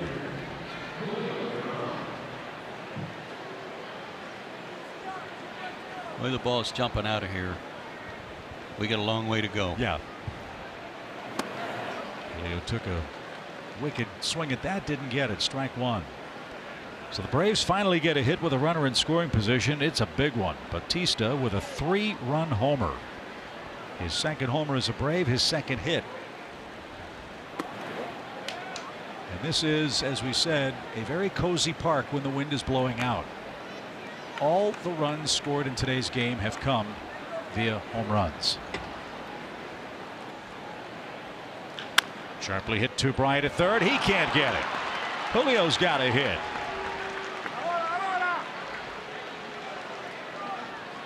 And now Joe Madden has to worry about switch hitting Ozzie Albies coming up. He didn't bank on Julio Teheran prolonging the inning. And Albies already a homer and a double today. Well, you got to like this. I don't care how many outs there are. If any of the Braves pitchers can get a base knock and get it turned over to the top of this lineup the way they've been going, man, oh man, look out.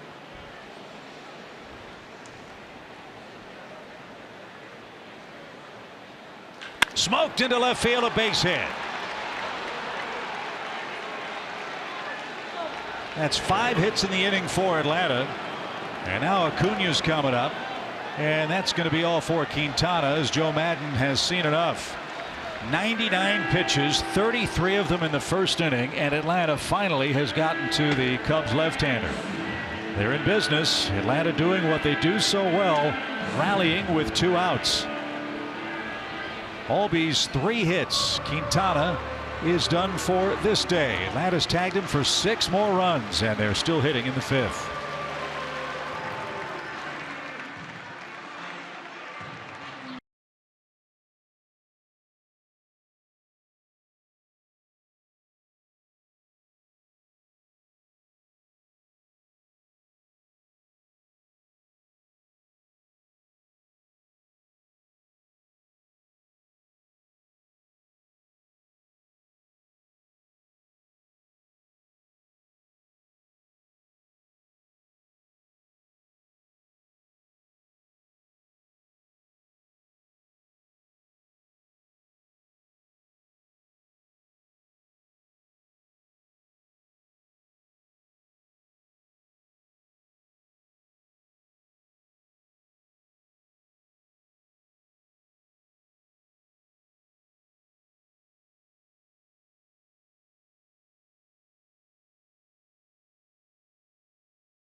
Back to Atlanta because I'm not singing today.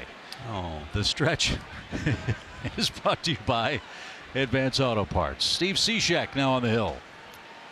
he's the submariner. I don't know how many of these Ronald Acuna Jr. has seen before, but he's going to get a quick dose of it right here.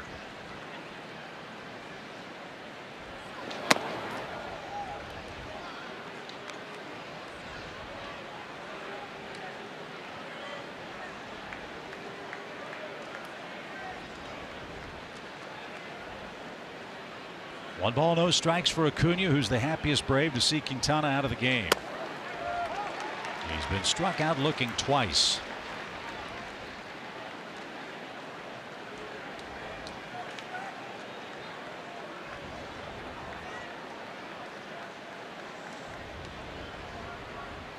Two on, two outs. The pitch is low and in.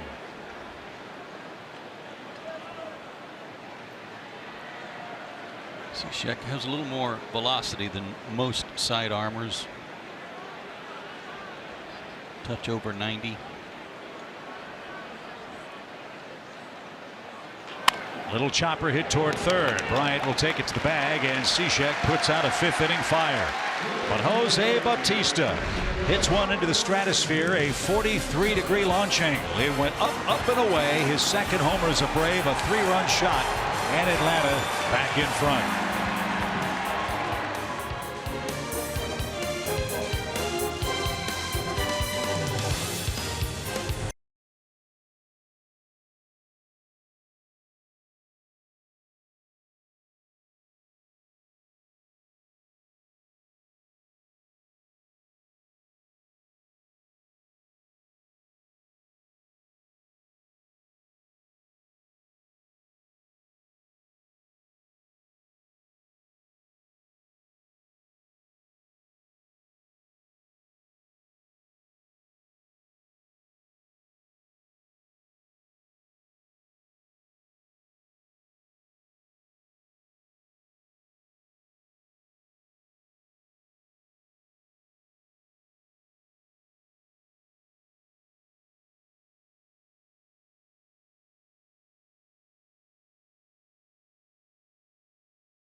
They're doing what every organization hopes young players do.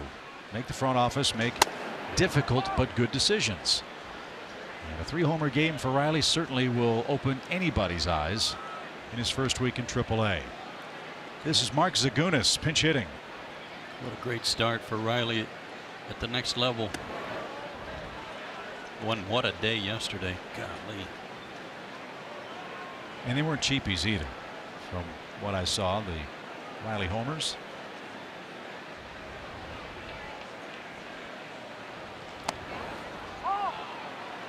Zagunis was born, well, I should say lives in the tongue twisteriest of city names. Oh, well, that was pretty good. Cinnamonson, New Jersey.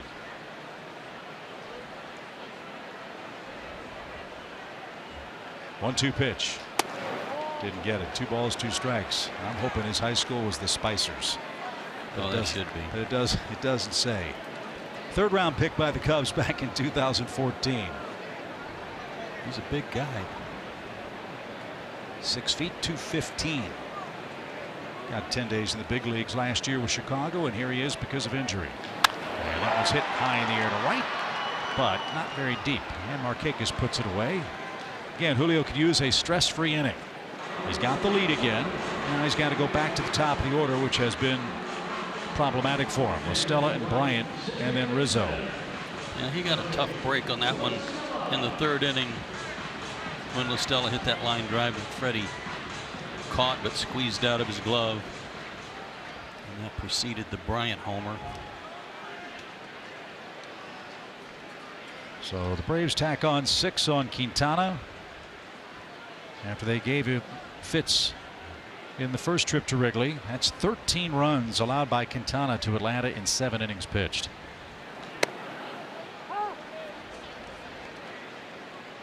And Cishek came on, got the last out of the Atlanta 5th inning. And the Cubs will go back to their bullpen when they're done here in the 5th inning. Listella, an infield hit. Hard line drive that went right to Freddie Freeman. It was hit hard. He had it. It popped out of his glove. Albies backing up the play. Got to the baseball, but no chance to get Listella, who was hustling down the line. And then he scored on Bryant's 8th homer of the year.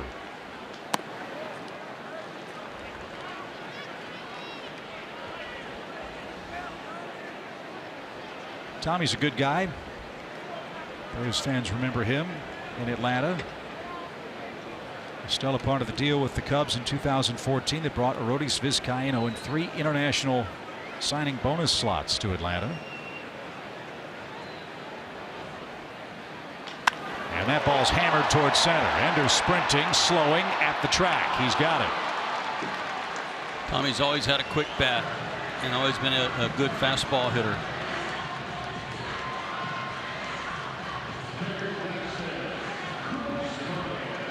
And now Bryant the batter.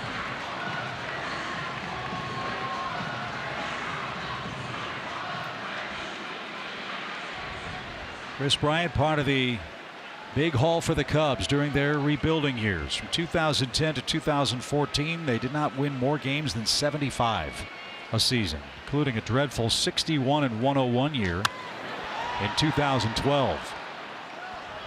But the payoff for the Cubs is, again, keeping our similar teams theme going.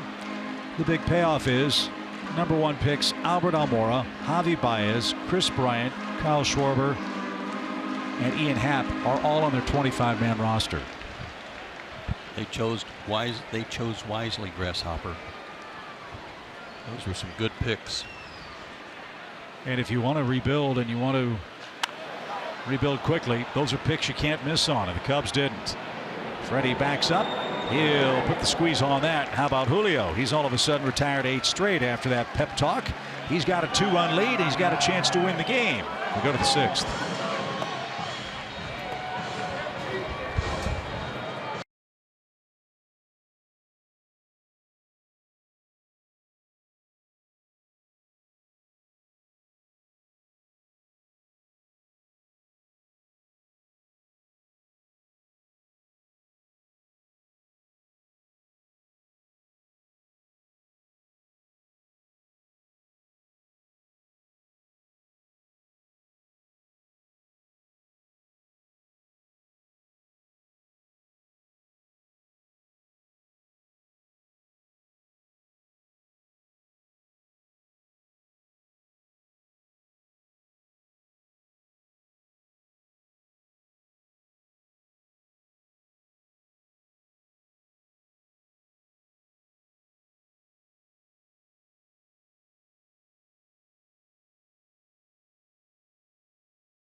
Hours are coming up.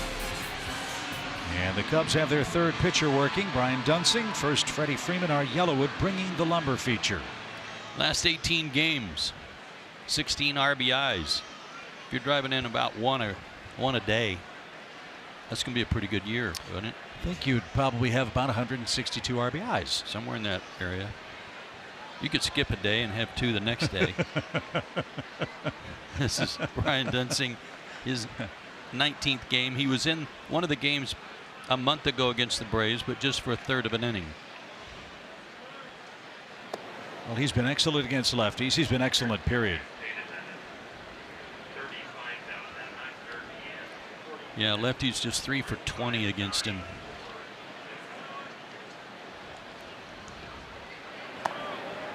And Joe Madden's thought process very simple here. Get through the left-handed portion of this lineup. Freeman, Markakis, Flowers, Inciarte, and hope his bats can come to life against a Braves bullpen that's been real good on this road trip too. Wind beginning to shift just a little bit. You feel it? Mm-hmm. There was a rain forecast this afternoon somewhere after 3:30, 4 o'clock today. And that's the amazing thing about this park. With the Braves up here in inning number 6, the wind, which has been blowing steadily out at about 6 miles an hour, now has shifted. It's blowing straight in. A very cool, gentle breeze off Lake Michigan.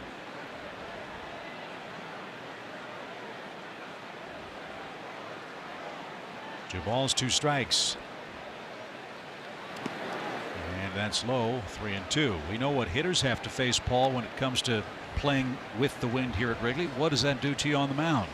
Well, if you're a pitcher that relies on knowing the wind, cutting the ball, sinking the ball, making it do different things, the tough part about Wrigley is once you get it down and you've adjusted to the wind and you've changed not your delivery but your release point to counter and factor the wind in, just when you get it down here at Wrigley, it can change at any minute and you have to adjust. So some of the best advice I got from pitchers who pitched at Wrigley was do not get greedy. Don't try to hit the outside corner or get too fine. That's when you start walking guys and get in trouble. Shoot for thirds and account for the wind.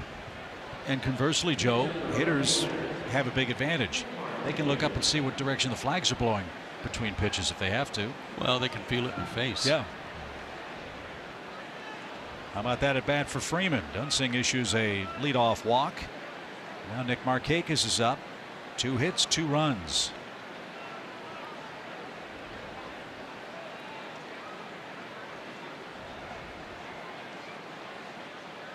(6-4). Atlanta leads. The pitch.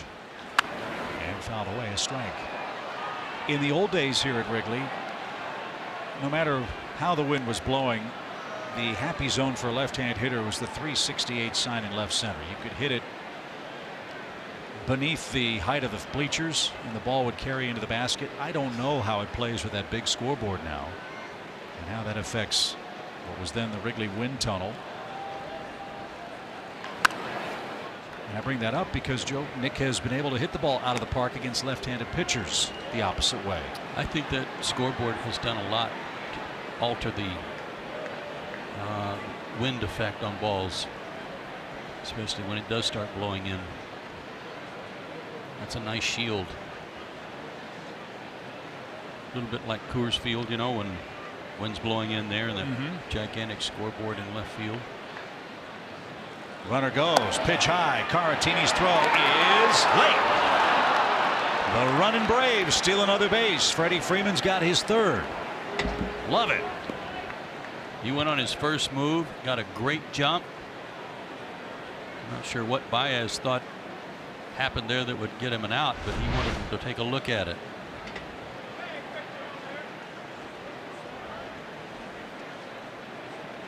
Freddie's foot was on the base when he tagged him. Did Freddie stay in contact with the base? He most certainly did. No appeal. So a hit means a run for Markakis, perhaps. He's got 30 RBIs this year. The pitch. Strike over the outside corner. Nick didn't think so.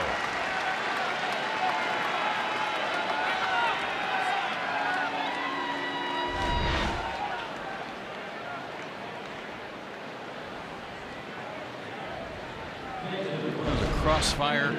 He got the call on it. Caratini made it look a little better than it was. So again, Nick, the toughest guy in our league to strike out, took strike 3. You lead in that category, you would think he'd get the benefit of the call. Not that time, though, as Flowers hits.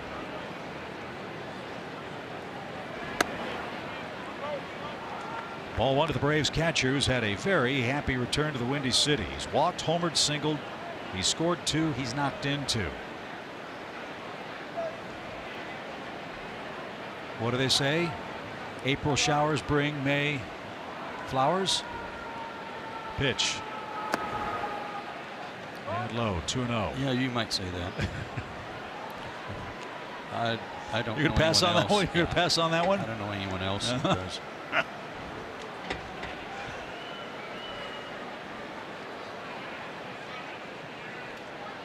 NCRT on deck.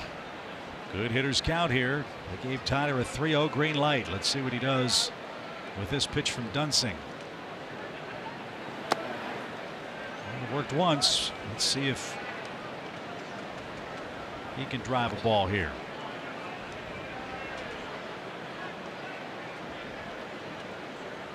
Left-handed hitter on deck. I'd say cut him loose.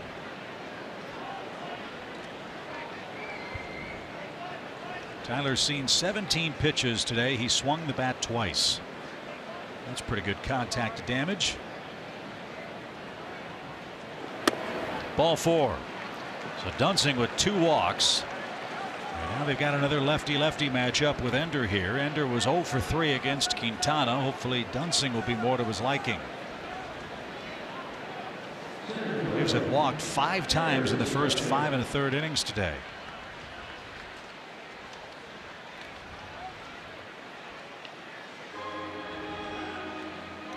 Caratini out for a chat. Ender has seen Dunsing 3 times. He's hitless against him, 0 for 3.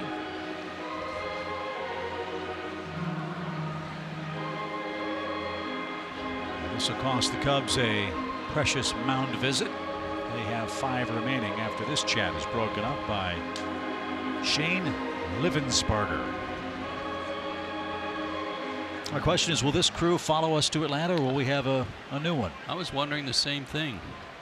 I don't know. It's such an odd, rare happenstance that a team, in this case the Braves, has to play 3 games in 3 cities in 3 days.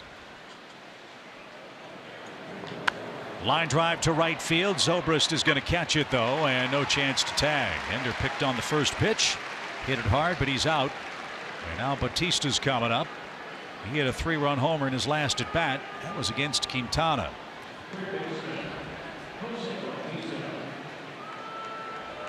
And Bautista is 3 for 7 against Dunsing with a homer. So let's see how this plays out.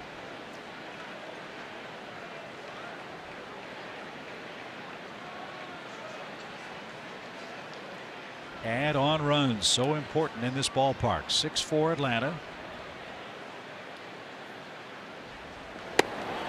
And Caratini held it there. Ball 1. You'll see a lot of that from Wilson Contreras when the Cubs get to Atlanta. He is a very excitable catcher behind the plate.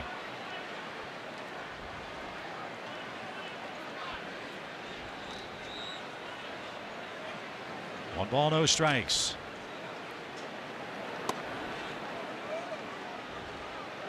Bautista's 3-run homer, the only hit by the Braves or the Cubs with a runner at second or third base in this game. Breaking ball from Dunsing as he throws across his body. He's got to be very accurate with it when he's trying to hit the outside corner. A real chance he could bring it right into Bautista.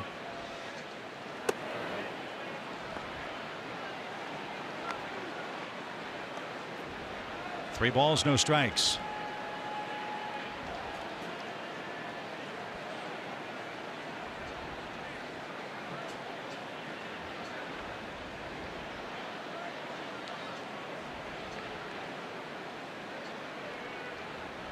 Two on, 2 out. Did he go? He did not. And now Dunsing has walked. The bases loaded. Again, Atlanta's such a tough lineup to face right now because they can ambush a fastball early in the count. They don't strike out. They put the ball in play, and today they're drawing a ton of walks. That's 6 of them in the first 6 innings at the plate. And driving up those pitch counts is one of the big deals, of course, in this day and age, in getting pitchers out of the ball game early, getting those starters out of there early. And I just got word from the Braves' great PR man Brad Hange. This umpiring crew will not follow us to Atlanta. This crew carried over from the Cubs-White Sox series, apparently. So we'll have a fresh set of umpires in Atlanta. And now the man of the hour is Charlie Culberson. With the bases loaded, 2 outs. And entering today's action, the Braves scored 21 of their last 26 runs against the Marlins with 2 outs. They're looking for their first 2-out run today. They're 1 for 12 with runners in scoring position, but somehow lead 6-4. And that somehow is 3 homers, a solo shot, a 2-run shot, and a 3-run shot. And a strike for Charlie. 0-1. That was a nice backdoor pitch. Not only a good safe pitch, but accurate to the outside corner in this situation.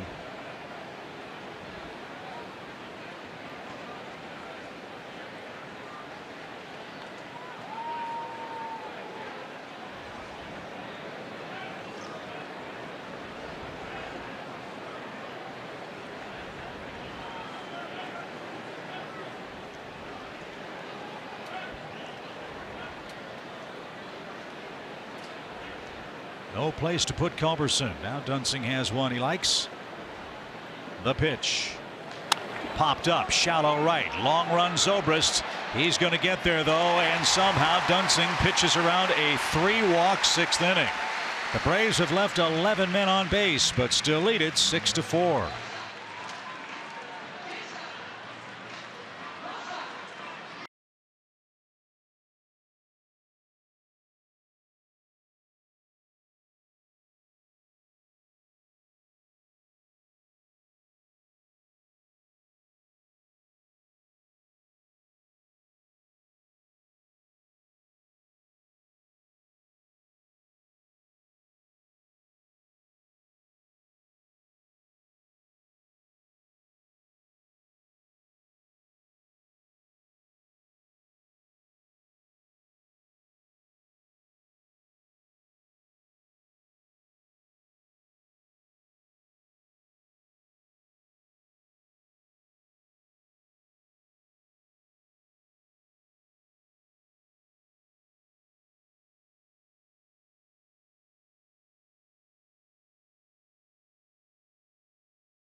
Where you serve or when you served, we stand ready to serve all military families.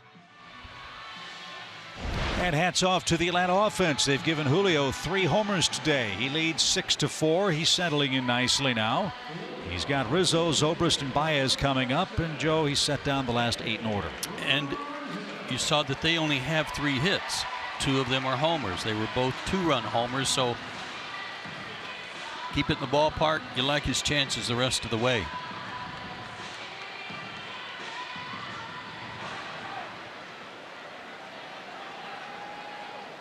Julio has walked Rizzo twice.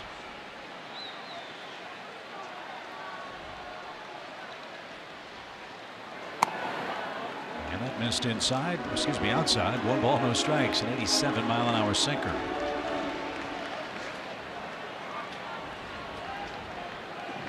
Got the lead. The wind is blowing in now. Make him swing the bat. Ball 2. He's missed out there all day to Rizzo.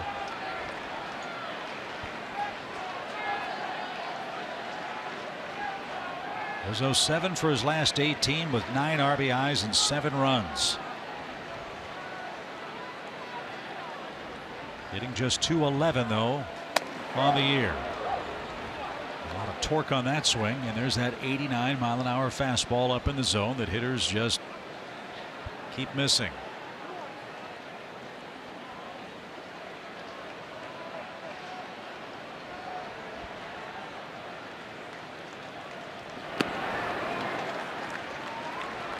Utley, he had only walked 8 times prior to this game.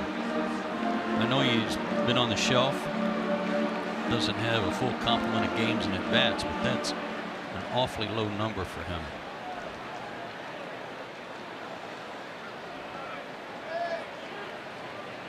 Three balls and a strike. Popped him up. Another good comeback for Julio. Who's going to catch this? Culberson calls off Ozzie, and he's got it. 1 out. 9 up, 9 down for Julio. He's come back from 3-0, 3-1 a couple of times.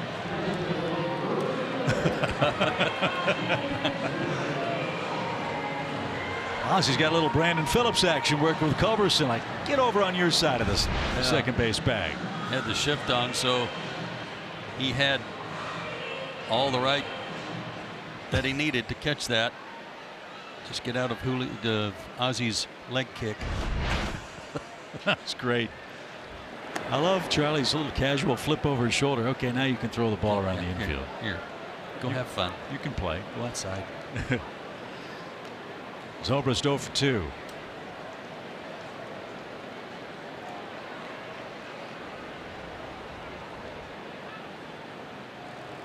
Got any thoughts on Shoegate with Zobrist and a couple other guys? I was going to say earlier, I've never heard of an organization, whether it's MLB or NFL, getting upset because somebody was wearing black shoes. Right, it's always neon or something. Yeah, some crazy color or mix of colors. But to get on a guy for wearing black, you really got to be hunting and pecking for something. Well, and he says he wears them as a tribute to the old time Cubs, you know, Ernie Banks and the like here in Chicago. 2 balls and a strike. And a columnist, I think it was Rick Morrissey in the Chicago Sun-Times, made an excellent point. For a sport that's so desperately trying to lure young viewers, getting into a fight over footwear when you look at the NBA model. Look at the guy on deck. Look at his shoes. Right. Those aren't 51% blue either, are they? I don't know. I'd have to measure, I guess.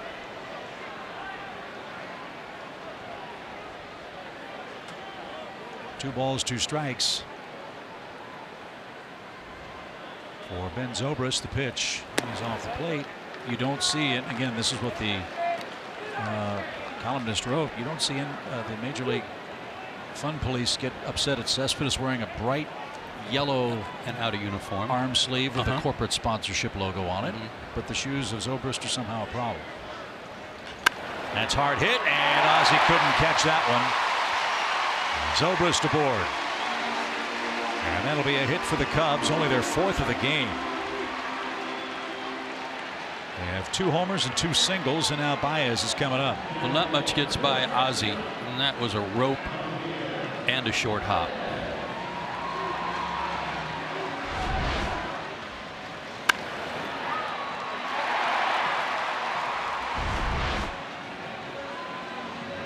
Baez is 0 for 2.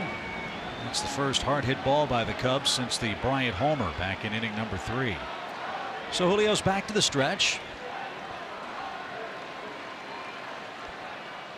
1 on, 1 out, 2-run Atlanta lead in the 5th. Excuse me, in the 6th. And that splits the plate 0-1.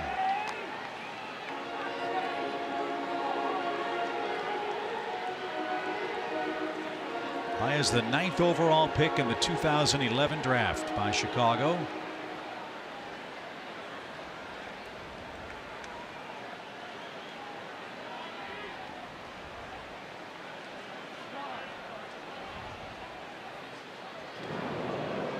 Zobrist just back in time. Baez had his best year in the major leagues last year. Hit .273, a career high 23 homers, 75 RBIs, scored 75 runs. How many games? 145. Line toward the gap. Ender on the run. He slides, dives, what a catch! His throw back to first is going to be a double play. Incredible catch by Ender Inciarte.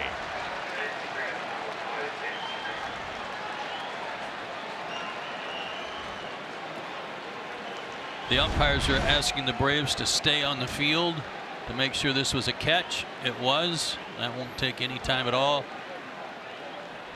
What a great play. So Julio gets a great catch from the Gold Glover, Ender Inciarte. The Cubs are robbed in the 6th inning. It's still a 2-run game as we're off to inning number 7.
Robinson Day for the Braves here in Chicago. Julio Teheran is through 6 innings with a 2-run lead. It's been,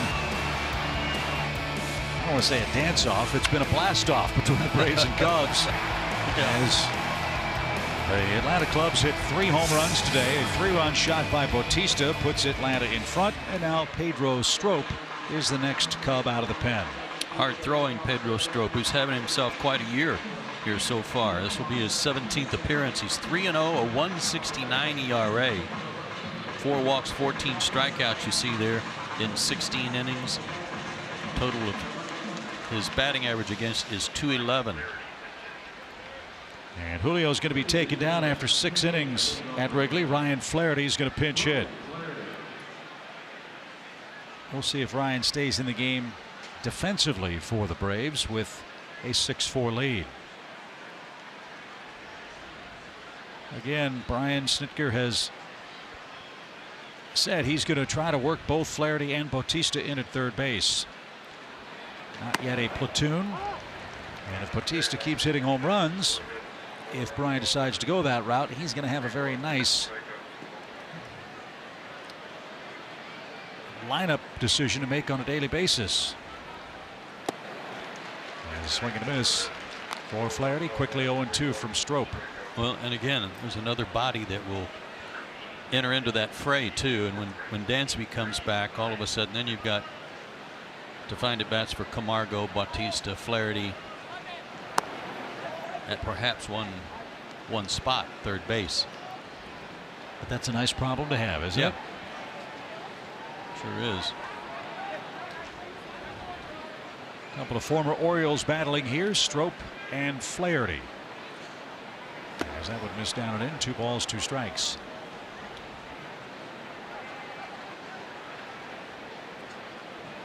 Ryan hitting .296 on the season. He went a week between big league at bats.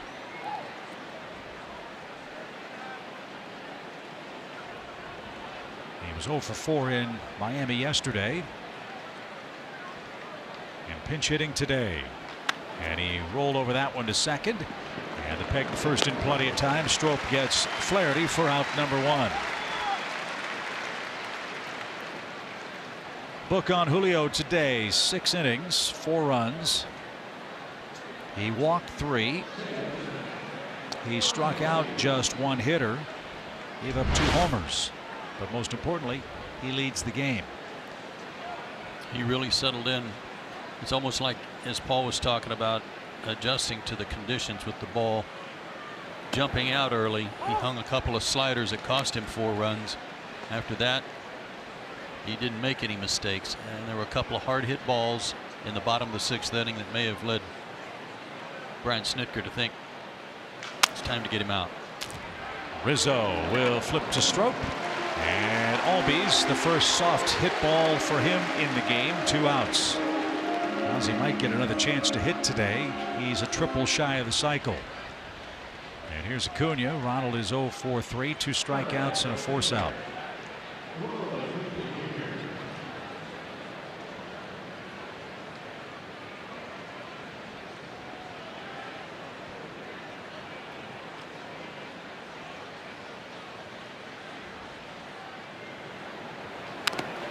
And fouled away, strike 1 at the plate.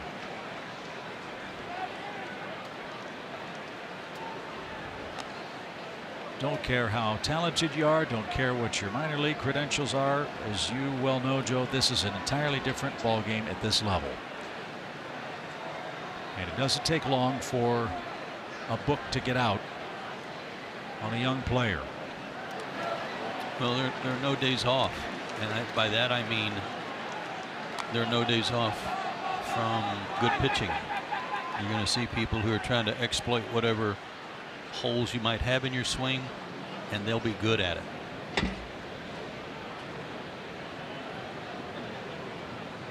Cook pitched him. Got to be ready. He has a high leg kick. Sometimes he doesn't. Fortunately for Acuna, that missed. 1 ball, 2 strikes from Strop. Bases empty in the 7th. And a swing and a miss. Strop, an impressive frame. 1, 2, 3, and out go the Braves. 7th inning stretch at Wrigley. Time for the stretch back in Atlanta. Braves looking good this afternoon. 6-4 on a windy day at Wrigley Field in Chicago.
For a nice job during the stretch back in Atlanta. Chip and Joe with you. We'll join J&J for Braves Live, presented by Xfinity, after we wrap up this game here at Wrigley Field. Sam Freeman's on to pitch. Everyday Sam on for the 22nd time. This is game number 40. We're at the quarter pole here in 2018. Fourth appearance for Sam on this road trip. One in Tampa, 2 times in Miami.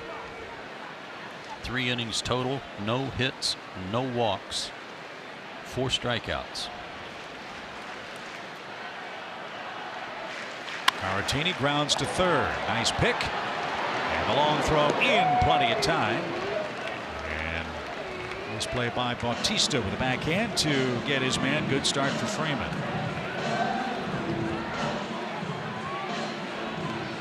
Always good to get the leadoff man on in a 2-run game. Here's Schwarber. He's walked, scored, and popped out.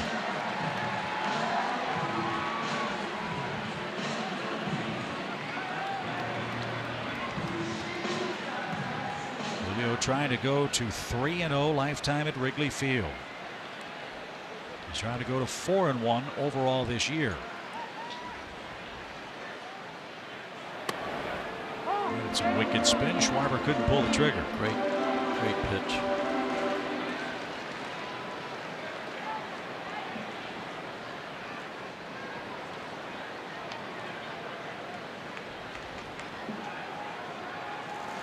Now back to the screen. It's 0-2. Mike Foltynewicz and Yu Darvish are the scheduled pitchers tomorrow. Darvish currently on the disabled list for the Cubs. He's been out with a flu bug. I don't know how strong Darvish will be for the Cubs tomorrow night. As this one's lined over second on an 0-2 count. So Schwarber got a gift, didn't miss it. And the Cubs bring the tying run to the plate. Almora, the batter, he's already homered today. The 2 home runs that were hit were on hanging sliders, and those were from Tehran, but that looked like a hanger from Sam. Supposed to start it at the middle of the plate and break it down and away to Tyler's glove, but it stayed up. 2 homers, 10 RBIs for Almora. His second inning shot put the Cubs in front 2-1. This one down the right field line, slicing into the seats over by where the bullpens used to be here at Wrigley Field. That's one of the new additions here. The stands jut out right to the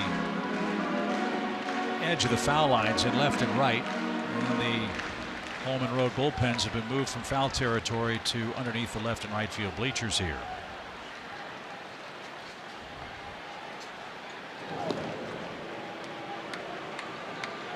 I mean, we just got a shot of that gate down there in the right field corner. Maybe that's where Jason Hayward hit his head, going there to the right of the picture. They've got the wall padded, but they don't pad the doors and the gates.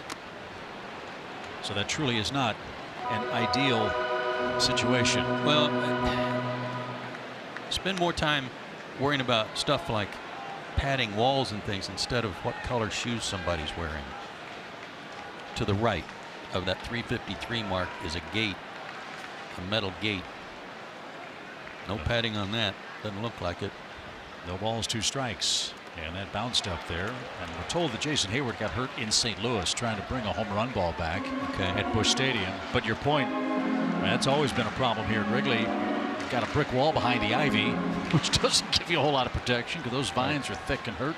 See, the padding stops as if, well, okay, well, they're not going to run into that gate. We'll be okay. But hey, Zobrist, you better get you a different pair of shoes, buddy. 1 ball, 2 strikes. Double play ball maybe. Bautista knocked it down, picked it up, fires to first, safe on a head first slide.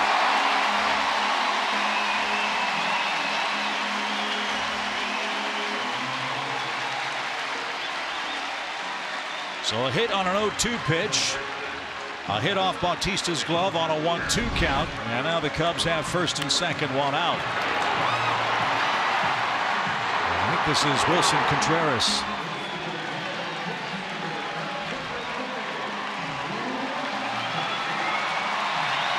Nice stop by Bautista. Just bounced a little too far away from him. Braves have Shane Carl in their bullpen. He just got up a moment ago. And now Tyler Flowers will go to the mound. And Brian Snitker's on his way out as well. So Atlanta's going to go righty-righty here and try to get Contreras to hit into a double play. A couple of two-strike hits for Chicago in the inning has the Wrigley Field crowd fired up. Crowd of over 35,000 here this afternoon. Again, Snitker buying time like managers used to be able to do in the old days. As Carl makes his way to the mound, we'll see how it works out. Braves lead by 2 in the 7th.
Been excellent in relief for Atlanta. He needs to be here with Wilson Contreras standing in, representing the go-ahead run. You see how good his earned run average is. That's because he hasn't given up an earned run in his last 11 2/3 innings. Also on inherited runners, he's inherited 10, only 3 have scored. And the wind blowing in, which should favor the pitchers in case Contreras hits one in the air.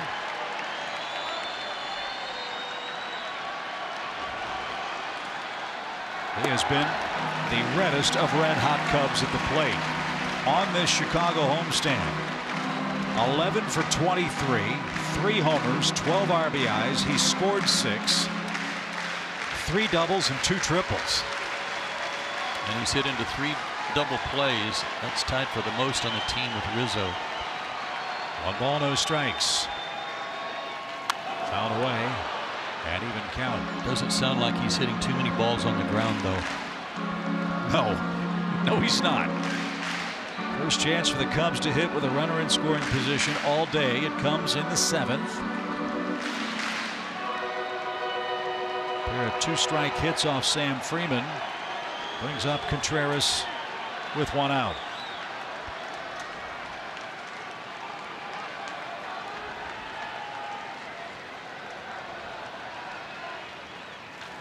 Little pop, and that's an infield fly. It's actually on the infield, believe it or not, 2 away. Nice pitch right in on his thumbs. And now it's up to Tommy La Stella for Chicago. 2 on and 2 out. Carl's another one of those guys who, because he doesn't fall all over the mound and is throwing downhill, he's sneaky quick. He's throwing 94, 95, but doesn't look like he's having to exert all that kind of energy to do it.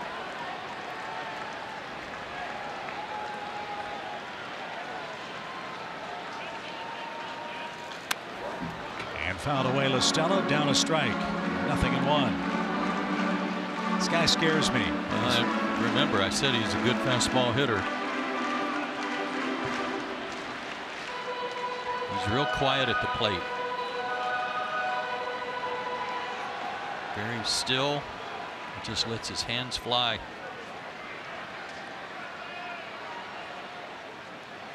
He's 5 for 10 on the homestand for the Cubs at the plate.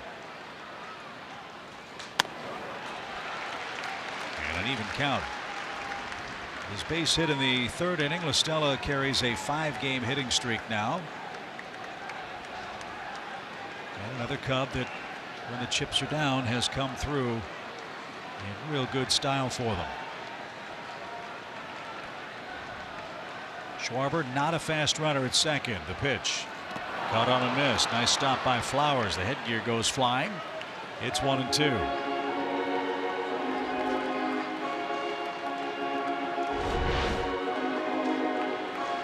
Nice stop by Tyler and a nice pounce to collect it. So, Mr. Simpson, where do you go to get Tommy La Stella now? You've got a chance to waste a fastball if you feel confident you can go upstairs. See if he'll chase, but I wouldn't throw it anywhere near the zone. Let's find out. A ball and 2 strikes. Poke toward first. One hopper to Freeman, and Carl continues his masterful relief work. The Cubs get 2 on with 1 out. Can't bring them home. We're through 7 with the lead at Wrigley.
Move to inning number 8.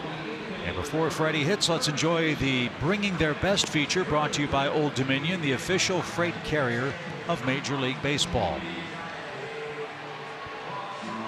Braves have been road warriors. And that's why their record is 17-8 on the road. ERA's been very good too. That's first. But the offense up and down has been outstanding. This is Justin Wilson making his 17th appearance. A lot of walks, a lot of strikeouts.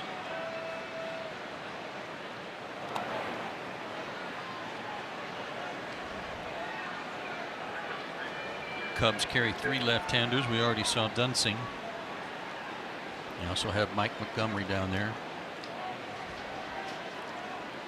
Wilson came over from the Tigers last year, and it was thought that he would really bolster the Chicago bullpen after 42 terrific games with the Tigers, including 13 saves. But he struggled to throw strikes here. As you said, strikeouts and walks. He's been a 2-outcome pitcher for the most part while with Chicago. And he serves up a fly ball foul for Freddie Freeman at 94 miles an hour. Wilson was acquired with Alex Avila for Jeimer Candelario, Isaac Paredes, and a player to be named. Pitched with the Pirates, Yankees, Tigers, and now here in Chicago. He'll turn 31 in mid-August. And Freddie had a good cut at that, fouled back, 1-2. He got a good fastball there. But when you're behind in the count and the guy's throwing 94 and you're thinking about plate coverage, it's kind of hard to get around on it.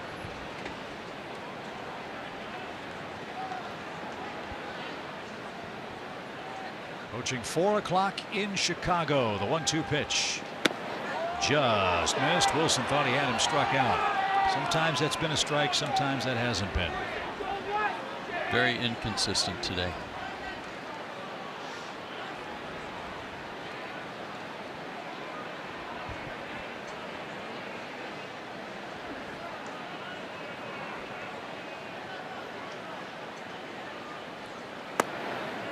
And a full count. Freddie's walked twice already today. He's lined out and grounded out. Braves are trying to win their 9th game in May after winning 16 in March and April. A win today gets them 10 games over 500. And Freddie popped it up. Zobrist is there, so is Almora, and Albert makes the play. He might have swung at ball 4 there. Might have. And he's the first out. And here's Markakis. Didn't want to leave it to chance, though, with that inconsistent strike zone today.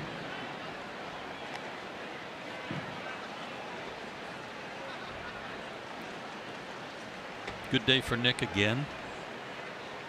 2 for 4. Raised his average 4 points.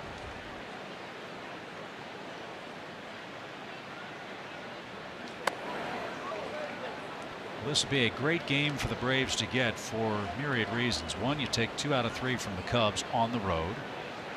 You finish up a road trip 6-1 under, shall we say, difficult circumstances with a 1-game makeup date today. Another chance for Almora in center. Says he's got plenty of room and does. If he doesn't hit that seagull, he'll be in good shape. 2 outs. But all these road games that we've talked about for Atlanta eventually will catch up, we hope, in a good way. Because starting tomorrow against the Cubs, the Braves play 26 of their next 42 games at home. And that gets us all the way until the 1st of July. Finally.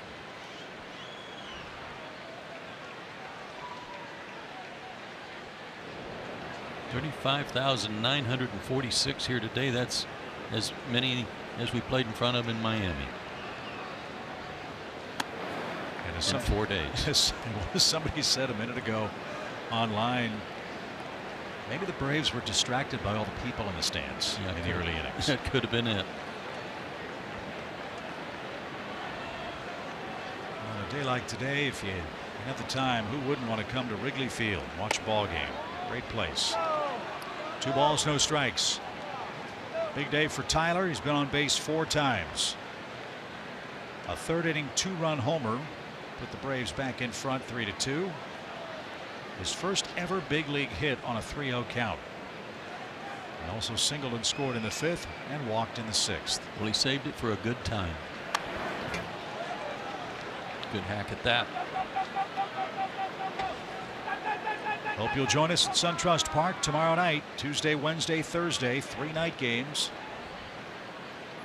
Fultonevich and Darvish tomorrow. Brandon McCarthy, Tyler Chatwood on Wednesday. Mike Soroka and John Lester. That'll be a treat. Hope to see big crowds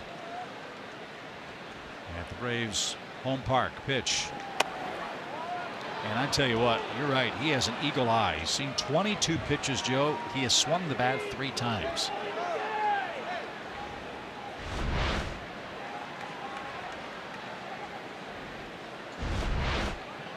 Bottom of the zone. He has not given that strike too often today. And Tyler, I don't know. He's been behind the plate with the Brave staff on the mound. Yeah, I think Caratini was voicing his displeasure. All bets are off. 3-1. Here it is.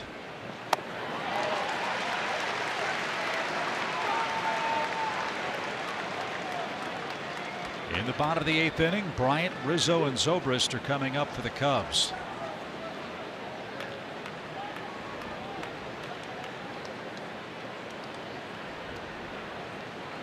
Tyler's not done yet. 3 balls, 2 strikes. And another base on balls. Flowers walks for a 3rd time. Atlanta's been issued 7 free passes today. I don't know what the prescription is in Tyler's glasses, but it's perfect right now. He's seeing it just fine. I would like to have it, to be honest with you. So the inning stays alive for Ender. Ender's had an 0 for 4 day. He was 0 for 3 against Quintana. And then flied out against Dunsing. And Ender has not had enough. And Ron Washington comes halfway down the third base line to tell Ender he's got to stay in this game. Braves cannot afford to lose him. And Ron Washington tells Ender, swing the bat. I don't blame him.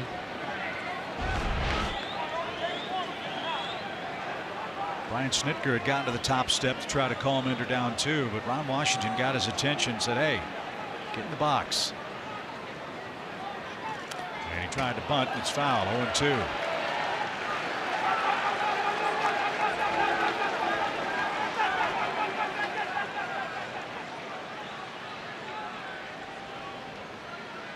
Ender's contributed greatly in this game with a spectacular 6th inning catch off the bat of Baez that turned into a double play. The 0-2 is hit high in the air toward Almora, and the wind's going to get a hold of that and knock it down to retire the side. 3 flyouts to the Cubs center fielder. Flowers left stranded. We go to the bottom of the 8th inning.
There for the Bravos, he's got Bryant, Rizzo, and Zobrist coming up on Jackie Robinson Day in Chicago.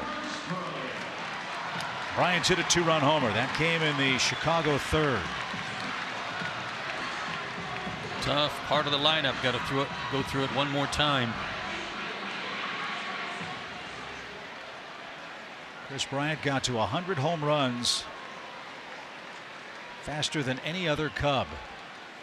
The record was previously held by Mr. Cub, Ernie Banks. And a check swing. Carl gets to it. Bare hand. Strike to first. Thank you very much. 1 out. Oh boy, was that a nice out. 1 pitch. Check swing out from Bryant. Yes, sir. Take that. That ball was sinking out of sight at the plate. And now Rizzo's the batter. He walked twice and popped out once against Julio.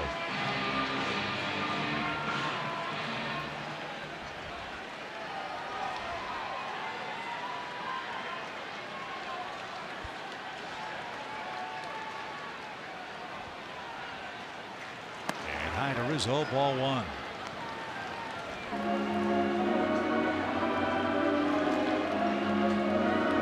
There's the Atlanta infield alignment.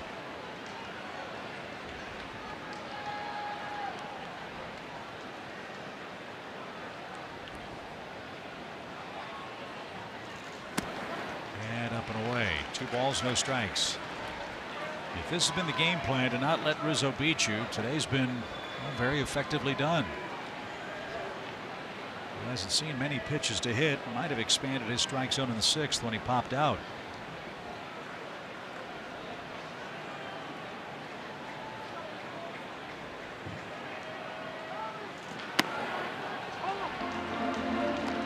Kendra will be happy that that was called a strike on Rizzo.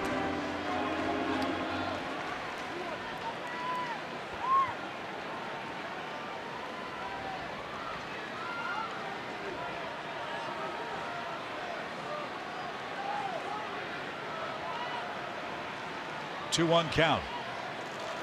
Popped him up. Bautista over near the Cubs dugout. Won't have a play. That's 3 rows deep. But it's now 2-2. All the other baseballs later on tonight. As you see, A.J. Minter getting ready in the Atlanta pen. Not sure if Winkler or Vizcaino are available today after they had heavy workloads down in Miami. First, the 2-2 pitch. And rolled over. You and I both pretty much surmised that those 2 guys would not be available today. We didn't know for sure, and we still don't, but Winkler and Vizcaino likely unavailable.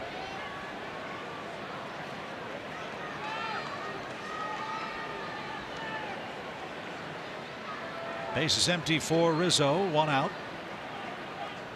Carl about to make pitch number 14.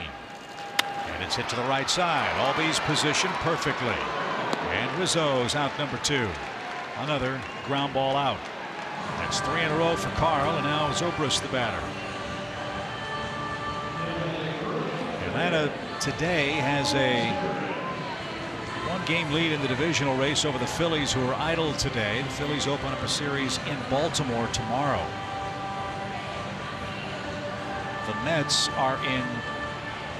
The Yankees are in Washington, so go Yankees go. Tanaka versus Gio Gonzalez. Is that tonight? That's tomorrow. Oh. And then also tomorrow, Toronto visits the New York Mets. Garcia versus Syndergaard. And a swing and a miss to Zobrist, who's 1 for 3.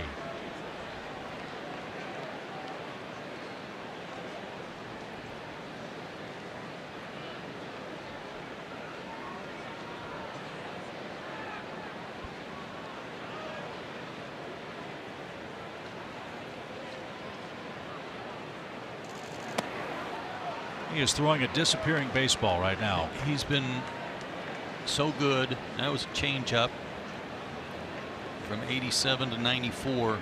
The gap on his fastball. But he just comes after you. He just steps to you and drives straight to the plate. And another roll over to first. Freeman's got it. Carl the catch. What a job in relief. Shane Carl, an inning and 2/3 with a potentially short bullpen available for Brian Snitker. We're off to inning number 9.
The Winnie City. Yeah. As they lead 6-4 after 8 in what is essentially game 3 of a series that began around Christmas time, April 13th here in Chicago. 6-4 is your score. Go to the top of the 9th inning. Justin Hancock is now on to pitch, a former Padre farmhand. He's a Midwestern kid. Came over, Chip, in the deal for Matt Caesar. Hancock made his debut against the Marlins last Wednesday, an inning and 2/3 of relief. Gave up a couple of runs.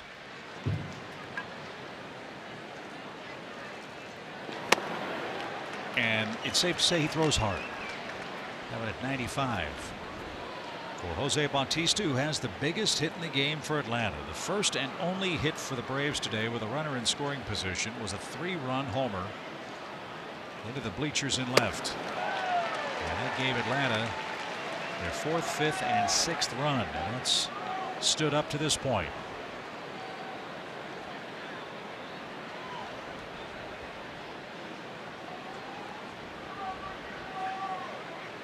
And Bautista down on strikes. 3 pitches, retires him. 1 away. That was impressive. Yeah. Fastball, slider, and then a slider a little wider that he couldn't reach.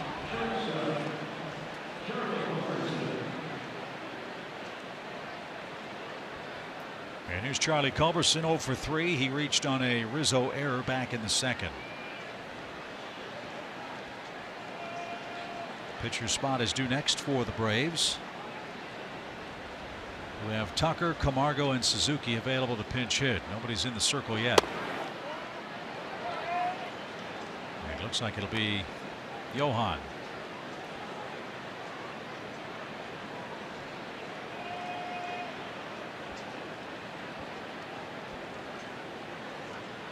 One ball, no strikes for the Braves shortstop, Charlie Culberson. That's off the plate.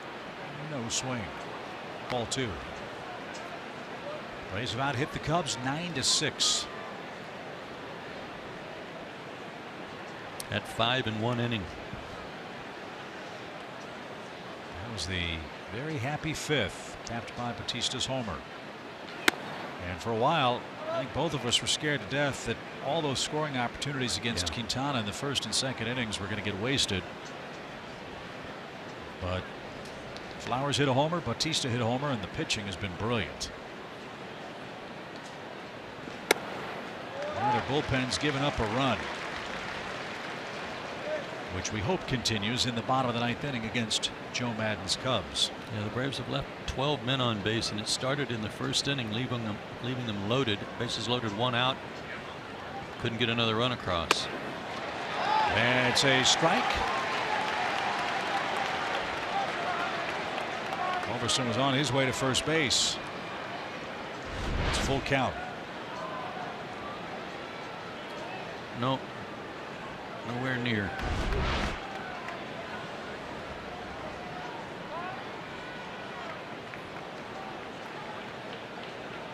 Braves have earned 7 walks. The Cubs have gone to a 3-ball count to 13 Braves hitters in the game. Goodness. But here's the oddity. None of the walks have scored today. We'll see if Culberson can change that. He's aboard with 1 out. And it will be Johan Camargo. Johan's been scuffling. His average has been really dipping, but he did get a single his last time up down in Miami. I was talking to Kevin Seitzer today about him, and if he concurred with what I've been saying, that he's kind of flying open, and he said 100%. And he said we've been working in the cages and he's perfect, does everything right, and then the game rolls around and there's a fear of being jammed, not getting the bat out there quick enough on anything middle in. He's down a strike here. Culberson, a good lead at first. Rizzo plays in front of him.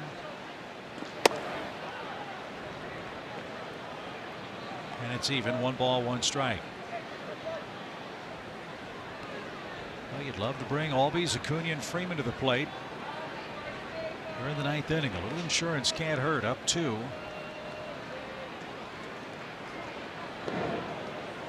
Culberson back at first. And his offense has featured a little of everything. 3 homers, good number of singles, stolen base for good measure, and 8 walks. They're tough to pitch to right now. And Johan had a good pass at that one. 1-2 at 96. It's a good swing.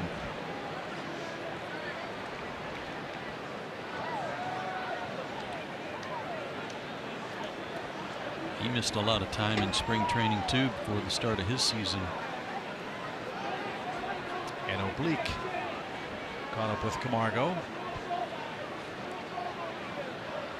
1 ball, 2 strikes. Out at the plate. Johan's first game for the Braves was April 18th.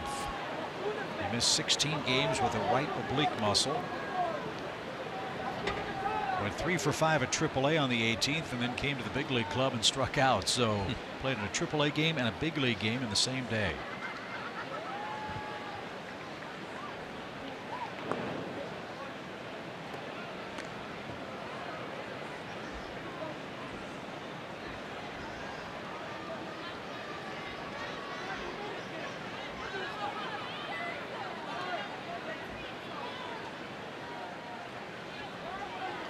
The 1-2 pitch.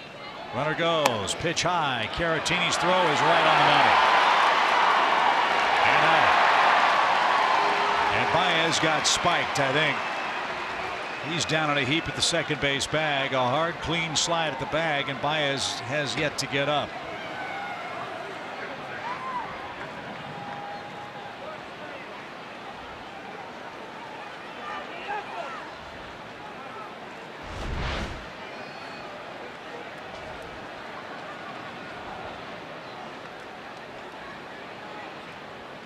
Well, his foot is right in front of the bag, Chuck. See him step in there to block the base, and he paid for it. I don't think you'll expect him to do that anytime soon. Do it again, in other words. If you step in front of the base with a guy trying to steal, you're asking for it. And he's lucky. His foot looked like it was anchored in the dirt. If Culberson hit, he could have really rolled that foot or ankle of Baez on the play. A glancing blow. He's going to stay in at shortstop.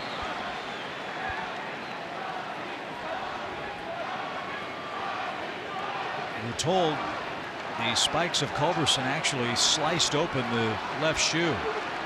See it?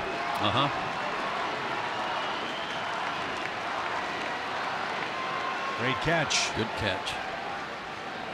So Camargo's still up there. A 2-2 count. And popped up over the screen and into the seats. The Braves are an aggressive base running team, not just in first to third. They want to force the action on the base paths. They will run a lot. It's become a lost art, in my opinion, the stolen base in Major League Baseball. The Braves are using it very effectively this year with 32 swipes. And now the 2-2. Good work by Camargo. I don't know how he was able to fight that off right off the end of the bat. It's coming right in on him.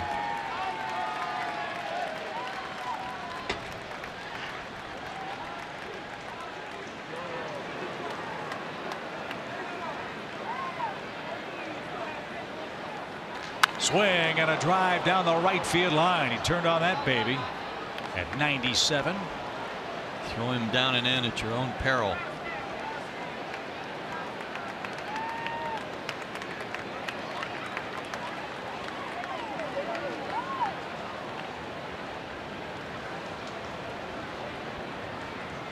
Here comes the 9th pitch. And it's smoked towards short. Oh, a nice pick with a backhand. Long throw in time. And Baez got spiked, but just made a beautiful play at short to send this game to the bottom of the 9th inning. Atlanta leads by 2. They need 3 outs to win it.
Camargo will stay in the game to play third base.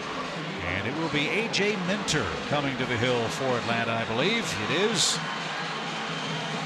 Minter in his 19th game. Picked up the W, his first big league win. Just a couple of days ago. He's also had a save earlier this year. That save was April 25th in Cincinnati. A 1-inning, 1-strikeout performance. Key for Minter, get the first out and strike one. First guy. He's got Baez leading off. Baez 0 for 3. He hit into a greatly started double play to Ender Inciarte in center his last time up. And the first pitch, whack to third. Camargo, a great stop. Long throw, what a play. Wow. Welcome to the game.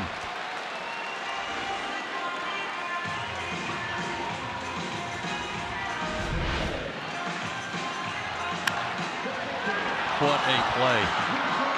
Like he had a little trouble digging it out of his glove, trying to hurry. Yeah, he had to pull the pin on the grenade, man, to get that out of the leather.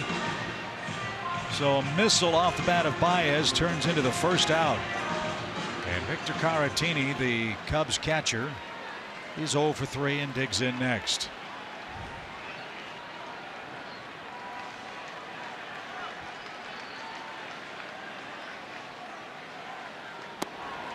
Minter misses low, 1 ball, no strikes. That almost went through his glove. That's why he had to dig in there and get it.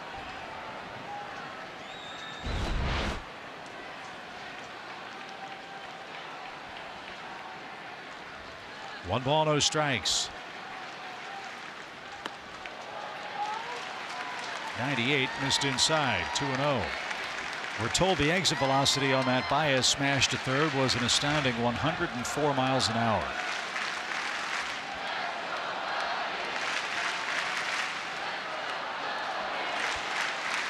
Big crowd trying to root on the Cubs down to their last 2 outs. Pitch is bounced up the middle. Culberson can't get there. And Caratini bangs a single with 1 out. And that brings the tying run to the plate. It's the left-hand hitting Kyle Schwarber.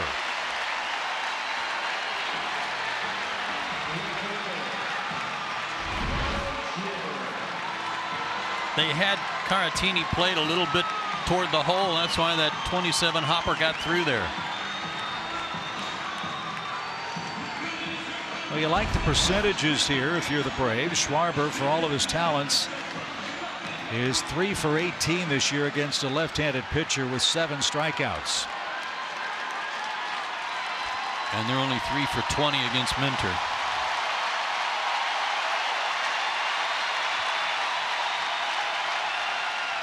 And that's downstairs, ball 1. David Boat and Addison Russell are right-hand hitters that are available to pinch hit. They have Ian Happ as a switch hitter. Bring that up because the pitcher's spot is 5th in the inning, should it get that far. Crowd on its feet with a 1-0. That got through Flowers all the way to the backstop. That's a pass ball on Flowers, and that takes away a double play chance.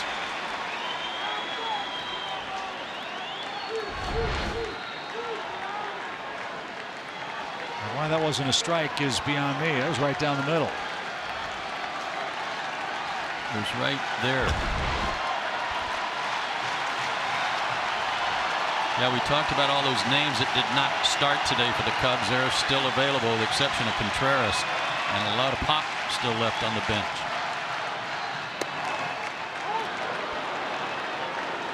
Schwarber made him throw a strike, and he did at 97. Again, our guess is that Vizcaino and Winkler are not available today, so Minter will try to close it out.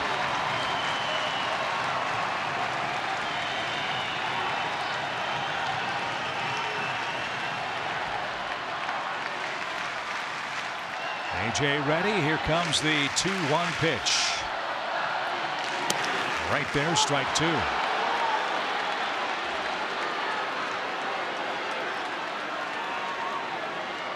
Schwarber almost looks like he's guessing for a breaking pitch. He took 2 fastballs right there. He didn't offer it the one that got by Tyler that was right there.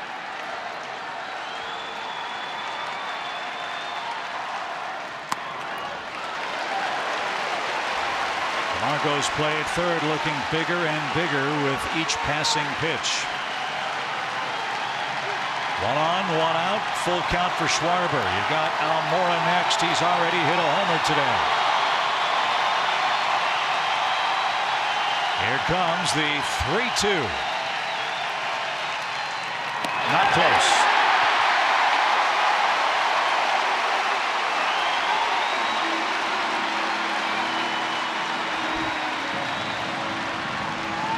And Chuck Hernandez will go to the mound and offer some advice to A.J. Minter.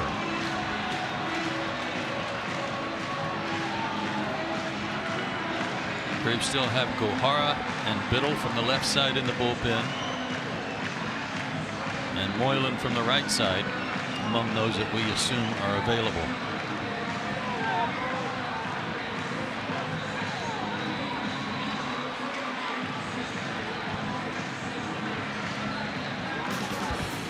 Well, this is what Almora did in the second inning. Big difference is the wind was blowing out.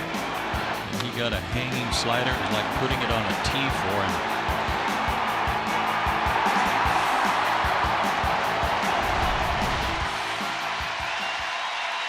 That's the first of his 2 hits today. The Braves are hoping for a 2 of a different kind here. A double play ball could end the game if Minter can throw a strike and if he can get Almora to hit it on the ground.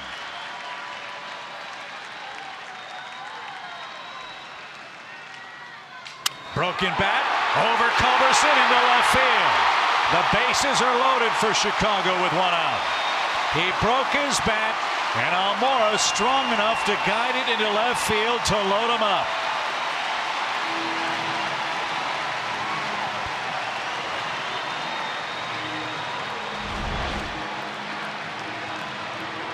Cutter in on him, blew his bat up, but it found a green spot out there past Charlie. And David Boat will come on and pinch hit. He's hitting .294. This is his second pinch hit appearance for the Cubs. He's 1 for 1 with 2 RBIs. Now you got to worry about a hit tying the game. Remember, Schwarber is the slow runner at second base. Bodie takes high, ball 1, no place to put him.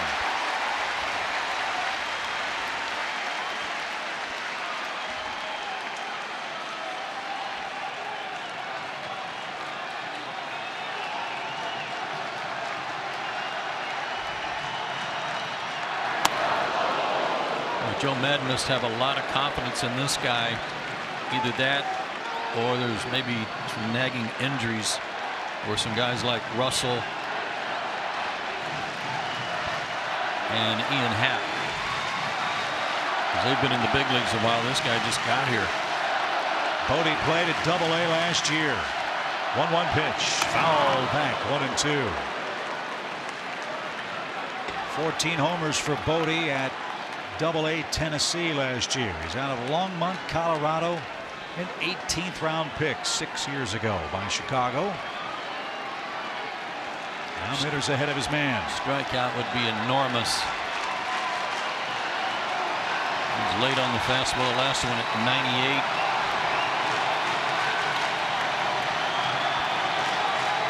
1 ball, 2 strikes.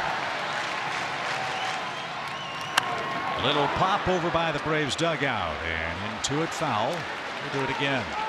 I like that he's going after him. It's a 1-2 count. But A.J. Minter doesn't have the luxury of saying, you know, I can waste a pitch, you know, and see if he'll chase out of the zone. A.J.'s command's not good enough to give away balls. Here comes the 1-2 pitch. Swing and a miss. He got him. Big second out for Minter. And there's the second out of the 9th inning. I like the way he grabbed the ball back from Tyler Flowers, too. He was into that. A 93-mile-an-hour cutter down and in on his kneecap. Great pitch. So the final hope for Chicago is Ian Happ. Joe Madden has used virtually his entire roster in this game. The only regular player not to appear is Addison Russell. This guy is an ultra aggressive hitter. Wouldn't surprise me at all to see him really trying to jump on the first pitch. I bet you that's what Tyler said. As Happ hits for La Stella. Game on the line. Braves need an out to win by 2. Happ, a switch hitter, batting right-handed. Fouled the first one back. He's challenging these Cubs after the bases are loaded. I'll tell you what, he is bringing it too. 98.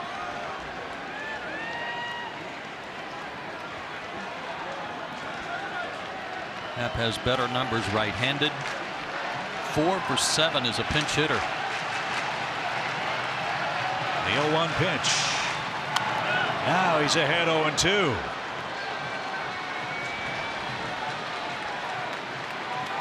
One more strike.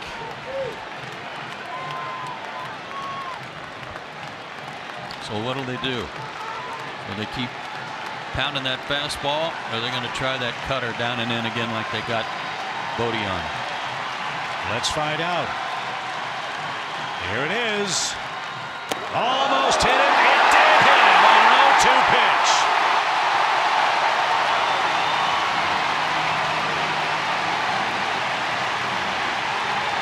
So a painful RBI for Happ. And now you got to get Chris Bryant out with the bases loaded. And now you've got a very fast Almora at second base. Schwarber, the tying run, is only 90 feet away. He was trying to bury that pitch inside and make sure he didn't make a mistake with it.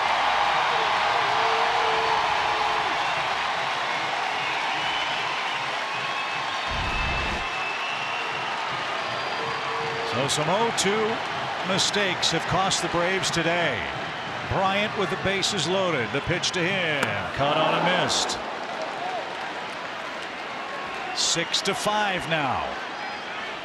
What is it about the Braves in the late innings in this ballpark? Oh no, it's not the weather today. Outs are hard to come by.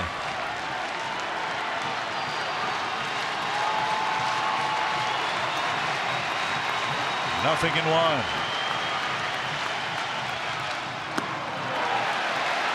Back-to-back cutters. Got him to swing over the top of one of them. Times like this come along periodically, the course of a season, where you just can't go to the same guys in the bullpen constantly. You gotta give them a day off, and that's when somebody else has to step up and take the reins. Today it's Minter in the 9th. The pitch fouled away. So again, the last 3 hitters, Joe, he's gotten 2 strikes. I think this is the best fastball he's had all year. He is bringing it. And he is not trying to aim it. He is firing it. Do the same. Let her rip. 1 ball, 2 strikes.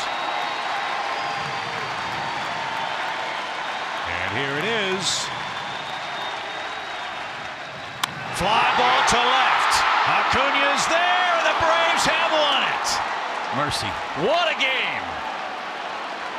If you want to get a taste of October baseball, you got a little sampling at Wrigley Field today. And Atlanta, a month later, wins this series over the Cubs. They cap off a 6-1 road.